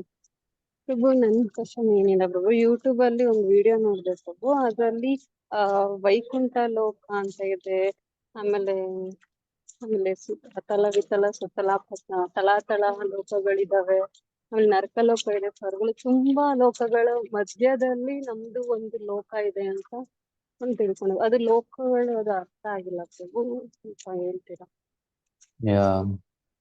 ಆಕ್ಚುಲಿ ವೇದಗಳ ಪ್ರಕಾರ ನಮ್ಮ ಜಗತ್ತು ಹೇಗಿದೆ ಅಂದ್ರೆ ಅದು 14 ಲೋಕಗಳಲ್ಲಿ ವಿಂಗಡಣೆ ಆಗಿದೆ. ಓಕೆ, ಇಡೀ ಬ್ರಹ್ಮಾಂಡ ಒಂದು ಗೋಲಾಕಾರದ ಬ್ರಹ್ಮಾಂಡ. ಆ ಬ್ರಹ್ಮಾಂಡದ ಒಳಗಡೆ ಹಲವಾರು ಲೋಕಗಳು. ಓಕೆ, ಸೊ ಲೋಕಗಳು 14, 7 ಮೇಲೆ 7 ಕೆಳಗೆ, ಮಧ್ಯದಲ್ಲಿ ಭೂಮಿ. ರೈಟ್, ಸೊ ಭೂಮಿ ಮೇಲೆ 6 ಲೋಕಗಳು. ಓಂ ಭುವ ಸ್ವಹ, ರೈಟ್, ಭುವ ಸ್ವಹ. ನಂತರ ಮಹರ್ಜನ ತಪ ಸತ್ಯ, ಮಹರ್ಲೋಕ, ಜನಲೋಕ, ತಪೋಲೋಕ, ಸತ್ಯಲೋಕ. ಮತ್ತೆ ಕೆಳಗಡೆ ಆತಾಲ ವಿತಲ ಸುತಲ ರಸಾತಲ ತಲಾತಲ ಪಾತಾಲ, ಈ ರೀತಿ ಕೆಳಗಡೆ 7. So total 14. ಸೊ ಭೂಮಂಡಲದಲ್ಲಿ ನಾವು ಭೂಮಿ ಇದೆ, ನಾವೆಲ್ಲರೂ ಭೂಮಂಡಲದಲ್ಲಿದ್ದೀವಿ. ರೈಟ್, ಸೊ ಇದು ವೇದಗಳ ಪ್ರಕಾರ ಹೇಳಿದಂತಹ ಒಂದು ಜಗತ್ತಿನ ಒಂದು ನಕ್ಷೆ ಈ ರೀತಿ ಇದೆ. ಓಕೆ, ಇನ್ನಿಷ್ಟು ಡೀಟೇಲ್ಸ್ ಬೇಕಂದ್ರೆ ಭಾಗವತದ 5ನೇ ಸ್ಕಂದದಲ್ಲಿ ಫುಲ್ ಡೀಟೇಲ್ ಆಗಿ ವರ್ಣನೆ ಇದೆ ಇದರ ಬಗ್ಗೆ. ನಾನು ಸಪರೇಟ್ ಆಗಿ ಕ್ಲಾಸ್ ಮಾಡ್ತಾ ಇದ್ದೀನಿ ಪ್ರತಿ ಬುಧವಾರ. ಇವತ್ತು ಮಾಡಿಲ್ಲ ಯಾಕಂದ್ರೆ ಇವತ್ತು ಈ ಕ್ಲಾಸ್ ಇತ್ತು. ಪ್ರತಿ ಬುಧವಾರ 5ನೇ ಸ್ಕಂದ ಮಾಡ್ತಾ ಇದೀವಿ. ಇನ್ನೊಂದು ತಿಂಗಳ ನಂತರ ಈ ಕಾಸ್ಮಾಲಜಿ ಸೆಕ್ಷನ್ ಸ್ಟಾರ್ಟ್ ಆಗುತ್ತೆ. ಬೇಕಿದ್ರೆ ಆ ಕೋರ್ಸ್ ಅಲ್ಲಿ ಸೇರ್ಕೋಬಹುದು. ಯೂಟ್ಯೂಬ್ ಅಲ್ಲಿ ಬರುತ್ತೆ ನಮ್ಮ ಇಸ್ಕಾನ್ ಕನ್ನಡ ಚಾನಲ್ ಅಲ್ಲಿ. ಹಾ ಓಕೆ ಪ್ರಭು. ಹಾಗೆ ಇನ್ನೊಂದು ಕ್ವಶನ್, ಈಗ ನಾವು ಪಾಪ ಕರ್ಮಗಳೆಲ್ಲ ಮಾಡ್ತೀವಲ್ಲ ಪ್ರಭು, ಈ ಯಾವ್ದು ಆಧಾರದ ಮೇಲೆ ಯಾವ ಲೋಕಕ್ಕೆ ಹೋಗ್ಬೋದು, ಆತರ ಇನ್ಫಾರ್ಮೇಶನ್ ಪ್ರಭು? ಇದೆಯಲ್ಲ, ಅದು ಭಾಗವತದಲ್ಲಿದೆ. ಭಗವದ್ಗೀತೆ ನಾವು ಚರ್ಚೆ ಮಾಡ್ತಿದೀವಿ ಈಗ. ಭಗವದ್ಗೀತೆ ಆದ್ಮೇಲೆ ಭಾಗವತ ಪುರಾಣ ಅಂತ ಇದೆ. ಆ ಭಾಗವತ ಪುರಾಣದಲ್ಲಿ ಕೊಟ್ಟಿದ್ದಾರೆ. ಭಾಗವತ ಪುರಾಣದ 5ನೇ ಸ್ಕಂದದ 26ನೇ ಅಧ್ಯಾಯದಲ್ಲಿ. Okay, description of the hellish planet, ನರಕ ಲೋಕಗಳ ವರ್ಣನೆ. ಓಕೆ, ಇಲ್ಲಿ 28 ಪ್ರಕಾರದ ನರಕಗಳ ವರ್ಣನೆ ಇದೆ. ಯಾವ ಪಾಪವನ್ನು ಮಾಡಿದ್ರೆ ಯಾರು ಎಲ್ಲಿಗೆ ಹೋಗ್ತಾರೆ ಅನ್ನೋದು ಹೇಳಿದೆ. ಸೊ ನರಕ ಲೋಕಗಳ ಹೆಸರು ನೋಡಿ: ತಾಮಿಶ್ರ, ಅಂಧ ತಾಮಿಶ್ರ, ರೌರವ, ಮಹಾರೌರವ, ಕುಂಭಿಪಾಕ, ಕಾಲಸೂತ್ರ, ಅಸಿಪತ್ರವನ, ಈ ರೀತಿ 28 ನರಕಗಳು. A person who steals another's money, wife or possessions is put in a hell known as ತಾಮಿಶ್ರ. ಯಾರು ಕಳ್ತನ ಮಾಡ್ತಾರೆ ಅವರು ತಾಮಿಶ್ರ ಲೋಕಕ್ಕೆ ಹೋಗ್ತಾರೆ. A man who tricks someone and enjoys his wife, right, is put into the extremely hellish condition known as ಅಂಧ ತಾಮಿಶ್ರ. right, ಯಾರು ಪರಸ್ತ್ರೀಯ ಜೊತೆ ಸಂಪರ್ಕ ಮಾಡ್ತಾರೆ ಅವರು ಅಂಧ ತಾಮಿಶ್ರಿಗೆ ಹೋಗ್ತಾರೆ. A person absorbed in bodily concept of life, ಈ ರೀತಿ ಹಲವಾರು ಇದೆ. Ruru, the animals, Ruru, Kumbhipaka, those who kill different animals and birds and cook them, they are put into the hell known as Kumbhipaka, where they are boiled in oil. ಯಾರು ಪ್ರಾಣಿಗಳನ್ನ ಕೊಲ್ತಾರೆ ಮತ್ತೆ ಪ್ರಾಣಿಗಳನ್ನು ಕೊಂದು ಕತ್ತರಿಸಿ ಅಡಿಗೆ ಮಾಡ್ತಾರೆ ಅವರು ಕುಂಭಿಪಾಕ ಅನ್ನೋ ನರಕಕ್ಕೆ ಹೋಗ್ತಾರೆ. ಅಲ್ಲಿ ಅವರನ್ನ ಕುದಿಸಲಾಗತ್ತೆ. ಈ ರೀತಿ ಹಲವಾರು ಇದೆ. 5ನೇ ಸ್ಕಂದದ 26. ಪ್ರಭು, ಅದು ಭಗವದ್ಗೀತೆನಲ್ಲಿ 12ನೇ ಅಧ್ಯಾಯದಿಂದ ನೆಕ್ಸ್ಟ್ ತ್ರಿಗುಣಗಳ ಬಗ್ಗೆ ಎಕ್ಸ್ಪ್ಲೈನ್ ಮಾಡಿದ್ದಾರೆ.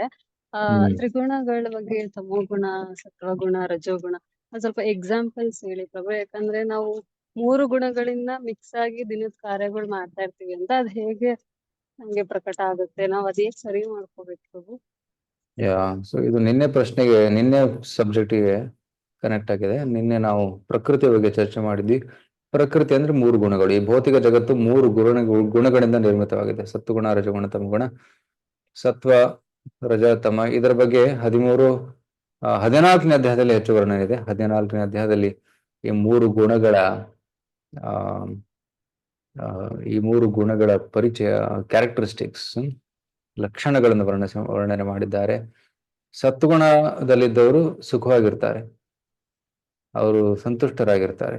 ರಜಗುಣದಲ್ಲಿರುವವರು, ಅವರಲ್ಲಿ ತುಂಬಾ ಆಸೆ ಆಕಾಂಕ್ಷೆಗಳು ಇರ್ತವೆ. ತಮ್ಮ ಗುಣದಲ್ಲಿರೋರು ಪಾಪ ಕಾರ್ಯಗಳನ್ನು ಮಾಡ್ತಾರೆ, ಜೂಜಾಡೋದು, ಕುಡಿಯೋದು, ಆ ರೀತಿ. ಸೊ ಗಿಡಗಳು ಕೂಡ ಮೂರು ಗುಣಗಳಲ್ಲಿ, ರೈಟ್. ಕೆಲವೊಂದು ಹಣ್ಣು ಕೊಡುವಂತ ಗಿಡಗಳು ಸತ್ವಗುಣದಲ್ಲಿ, ರೈಟ್. ಕೆಲವು ಗಿಡಗಳು ರಜಗುಣದಲ್ಲಿ, ಮುಳ್ಳಿರುವಂತಹ ಮರಗಳು.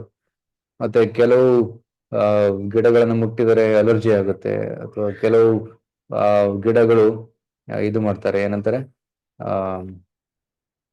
ಪ್ರಾಣಿಗಳನ್ನ ಹುಳುಗಳನ್ನು ತಿಂತಾರೆ. ಸೊ ಅವು ಕೂಡ ತಮ್ಮ ಗುಣದಲ್ಲಿ. ಸ್ಥಳಗಳು ಕೂಡ ಸತ್ವಗುಣದ ಸ್ಥಳ ಅಂದ್ರೆ ದೇವಸ್ಥಾನ, ರಜಗುಣ ಅಂದ್ರೆ ಸಿಟಿ ಲೈಫ್, ಮತ್ತೆ ತಮಗುಣ ಅಂದ್ರೆ ಏನಂತಾರೆ, ಪರ್ಮಿಟ್ ರೂಮ್ಸು, ಸರಾಯಿ ಅಂಗಡಿ, ಇವೆಲ್ಲ ತಮ್ಮ ಗುಣದ. ಸೊ ಈ ರೀತಿ ಜಗತ್ತಿನ ಎಲ್ಲಾ ಸ್ಥಳಗಳನ್ನ, ಎಲ್ಲಾ ವ್ಯಕ್ತಿಗಳನ್ನ, ಎಲ್ಲ ಪ್ರಾಣಿಗಳನ್ನ, ಎಲ್ಲ ಗಿಡಗಳನ್ನ, ಎಲ್ಲವನ್ನ ಮೂರು ಗುಣಗಳಲ್ಲಿ ವಿಂಗಡಣೆ ಮಾಡಬಹುದು. ಸೊ ಇದರ ಸಾರ ಏನಂದ್ರೆ, ಸತ್ವಗುಣದಲ್ಲಿದ್ದಾಗ ಭಕ್ತಿ ಸೇವೆ ಮಾಡುವುದು ಸರಳ, ಭಗವದ್ಗೀತೆ ಓದುವುದು, ಪಾಲಿಸುವುದು ಸರಳ. ಅದಕ್ಕೆ ನಾವು ಸತ್ವಗುಣದಕ್ಕೆ ಬರಬೇಕು. ಬೆಳಗಿನ ಜಾವ ಸತ್ವಗುಣದಲ್ಲಿರುತ್ತೆ, ಅದಕ್ಕೆ ಬೆಳಗಿನ ಜಾವ ಬೇಗ ಎದ್ದು ನಾವು ಆಧ್ಯಾತ್ಮಿಕ ಚಟುವಟಿಕೆ ಸ್ಟಾರ್ಟ್ ಮಾಡಬೇಕು, ರೈಟ್. ಸೊ ಬೆಳಗಿನ ಜಾವ 4 ಗಂಟೆ 4:15 ನಾವು ಆಧ್ಯಾತ್ಮಿಕ ಚಟುವಟಿಕೆ ಸ್ಟಾರ್ಟ್ ಮಾಡಿದ್ರೆ ನಮ್ಗೆ ತುಂಬಾ ಲಾಭ ಆಗುತ್ತೆ. So we should do spiritual activities early morning. ಮಗಳ ಮಗು ಗಂಟೆ ಓಕೆ ಪುಷ್ಪ ಅವರೇ. ಹಾ ಪ್ರಭು ಅರ್ಥ ಆಯ್ತು ಪ್ರಭು. ಇನ್ನೆಷ್ಟು ಪ್ರಭು, ಇದು ನೀವು ಓದಿ. ಭಾಗವತ ಫಸ್ಟ್ ಅಧ್ಯಾಯದಿಂದನೇ ಸ್ಟಾರ್ಟ್ ಆಗಿದೆ ಪ್ರಭು. ನಿಮ್ದು ಯೂಟ್ಯೂಬ್ ಅಲ್ಲಿ ಇವಾಗ ಎಷ್ಟೇದ್ ನಡೆದಿದೆ ಪ್ರಭು ಲೈವ್? ಭಾಗವತ ಪುರಾಣ, ಹಾ ಭಾಗವತ ಪುರಾಣ ಪ್ರಥಮ 4 ಸ್ಕಂದಗಳು ಮುಗಿದಿದೆ. ಸುಮಾರು 120 ಲೆಕ್ಚರ್ ಇದೆ. ಓಕೆ, ಹಾ ನಾನು ಮಾಡಿರೋದು. ಈಗ 5ನೇ ಸ್ಕಂದ ಸ್ಟಾರ್ಟ್ ಮಾಡ್ತಾ ಇದ್ದೀನಿ. ಟೋಟಲ್ ಸುಮಾರು 400 ಲೆಕ್ಚರ್ಸ್ ಆಗುತ್ತೆ. ಟೀಕೆ. ಸೊ ಈಗ ನಾವು ಸುಮಾರು 120-130 ಲೆಕ್ಚರ್ ಅಲ್ಲಿ ಇದೆ. ಅದು ತುಂಬಾ ಲಾಂಗ್ ಕೋರ್ಸ್. ಅದು ನಮ್ಮ ಯೂಟ್ಯೂಬ್ ಚಾನಲ್ ಅಲ್ಲಿ ಎಲ್ಲ ಇದೆ, ಸೊ ತಾವು ನೋಡ್ಬೋದು. ಓಕೆ, ಪ್ರಭು, ಅದು ಲೈವ್ ಬರೋದಾ ಇಲ್ಲ ಹೇಗೆ ರೆಕಾರ್ಡೆಡ್ ಆಗ್ತದೆ? ಅದು ಝೂಮ್ ಅಲ್ಲಿ ಇರುತ್ತೆ, ನಂತರ ಅದು ಯೂಟ್ಯೂಬ್ ಅಲ್ಲಿ ಅಪ್ಲೋಡ್ ಮಾಡ್ತಾರೆ. ಹಾ ಓಕೆ ಓಕೆ ಪ್ರಭು. ಹರೇ ಕೃಷ್ಣ ಪ್ರಭು. ವೆಡ್ನೆಸ್ಡೇ ಝೂಮ್ ಅಲ್ಲಿ ಇರುತ್ತೆ. ಓಕೆ, ಪ್ರಭು, ಅದು ಝೂಮ್ ಲಿಂಕ್ ಅದನ್ನ ಗ್ರೂಪ್ ಅಲ್ಲಿ ಕಳಿಸ್ಕೊಡ್ತೀರಾ? ಹಾ, ನಂತರ ಕಳಿಸ್ಕೊಡ್ತೀವಿ. ಓಕೆ, ಹಾ ಓಕೆ ಪ್ರಭು. ಹರೇ ಕೃಷ್ಣ ಪ್ರಭು. ಹರೇ ಕೃಷ್ಣ. ಸೊ ಹರೇ ಕೃಷ್ಣ ಎಂಡ್ ಮಾಡೋದಾ ಅಥವಾ ಪ್ರಭು. ಇನ್ನೊಬ್ರು ಪ್ರಕಾಶ್ ಎಂ ಸಿರ್ವಿ ಅಂತ ಓಕೆ, ಒಬ್ರು. ಲಾಸ್ಟ್ ಕ್ವಶನ್ ತಗೋಣ. ಓಕೆ, ಪ್ರಕಾಶ್ ದಯವಿಟ್ಟು ಅನ್ಮ್ಯೂಟ್ ಮಾಡ್ಕೊಂಡು ತಮ್ಮ ಕ್ವಶನ್ ನ ಕೇಳಿ. ಹರೇ ಕೃಷ್ಣ ಪ್ರಭು. ಹರೇ ಕೃಷ್ಣ ಪ್ರಕಾಶ್. ಪ್ರಭು, ಅದೇ ಈಗ ಹೇಳಿದ್ರಲ್ಲ ನರಕದ 14 ರೀತಿ ಇರುತ್ತೆ ಅಂತ, ಆ ರೀತಿ ಸ್ವರ್ಗದಲ್ಲೂ ಯಾವ್ದಾದ್ರು ಆತರ ವಿಧಗಳಿದೆಯಾ ಅಥವಾ ಒಂದೇ? ಈ ಸ್ವರ್ಗ ಲೋಕ, ಓಕೆ, ಹಾ ಪ್ರಭು. ಹಾ ಪ್ರಭು. ಪಾತಾಳ ಲೋಕದ ಕೆಳಗಡೆ ನರಕ ಲೋಕ ಇದೆ. ನರಕ ಲೋಕದಲ್ಲಿ 28 ಭಾಗಗಳು. Okay, so they are different. Kumbhipaka, Raurava, ಇದೆಲ್ಲ ಡಿಫರೆಂಟ್ ಕ್ಯಾಟಗರೀಸ್. ಅದೇ ರೀತಿ ಸ್ವರ್ಗಲೋಕ ಇದೆ. ಸ್ವರ್ಗಲೋಕದಲ್ಲಿ ಕೂಡ ಹಲವಾರು ಗ್ರಹಗಳಿರ್ತವೆ. ಓಕೆ, ಸೊ ಆ ರೀತಿ ವಿಂಗಡಣೆ ಇದೆ. ಸ್ವರ್ಗಲೋಕದಲ್ಲಿ ಕೂಡ ಹಲವಾರು. ಚಂದ್ರಲೋಕ ಕೂಡ ಸ್ವರ್ಗಲೋಕದ ಒಂದು ಭಾಗ, ರೈಟ್. ಅದಕ್ಕೆ ಸೋಮರಸ ಇದೆ ಚಂದ್ರಲೋಕದಲ್ಲಿ. ಸೋಮರಸನ ಕುಡಿದಕ್ಕೆ ದೇವತೆಗಳು ಹೋಗ್ತಾರೆ. ಸೊ ಅದೇ ರೀತಿ ಸ್ವರ್ಗಲೋಕದಲ್ಲಿ ಹಲವಾರು ಗ್ರಹಗಳಿವೆ. ಆ ಗ್ರಹಗಳಲ್ಲಿ ದೇವತೆಗಳು, ಸ್ವರ್ಗವಾಸಿಯರು ಇರ್ತಾರೆ ಅಲ್ಲಿ. ಓಕೆ, ಹರೇ ಕೃಷ್ಣ. ಓಕೆ ಪ್ರಭುಜಿ, ಹರೇ ಕೃಷ್ಣ ಪ್ರಭು. ಈ ದಿನದ ಸೆಷನ್ಗೆ ಭಾಗವಹಿಸಿದ ಎಲ್ಲರಿಗೂ ಧನ್ಯವಾದಗಳು. ನಾಳೆ ಗೀತಾಸಾರದ 5ನೇ ದಿನದ ಕೊನೆ ಸೆಷನ್ ಇರುತ್ತೆ.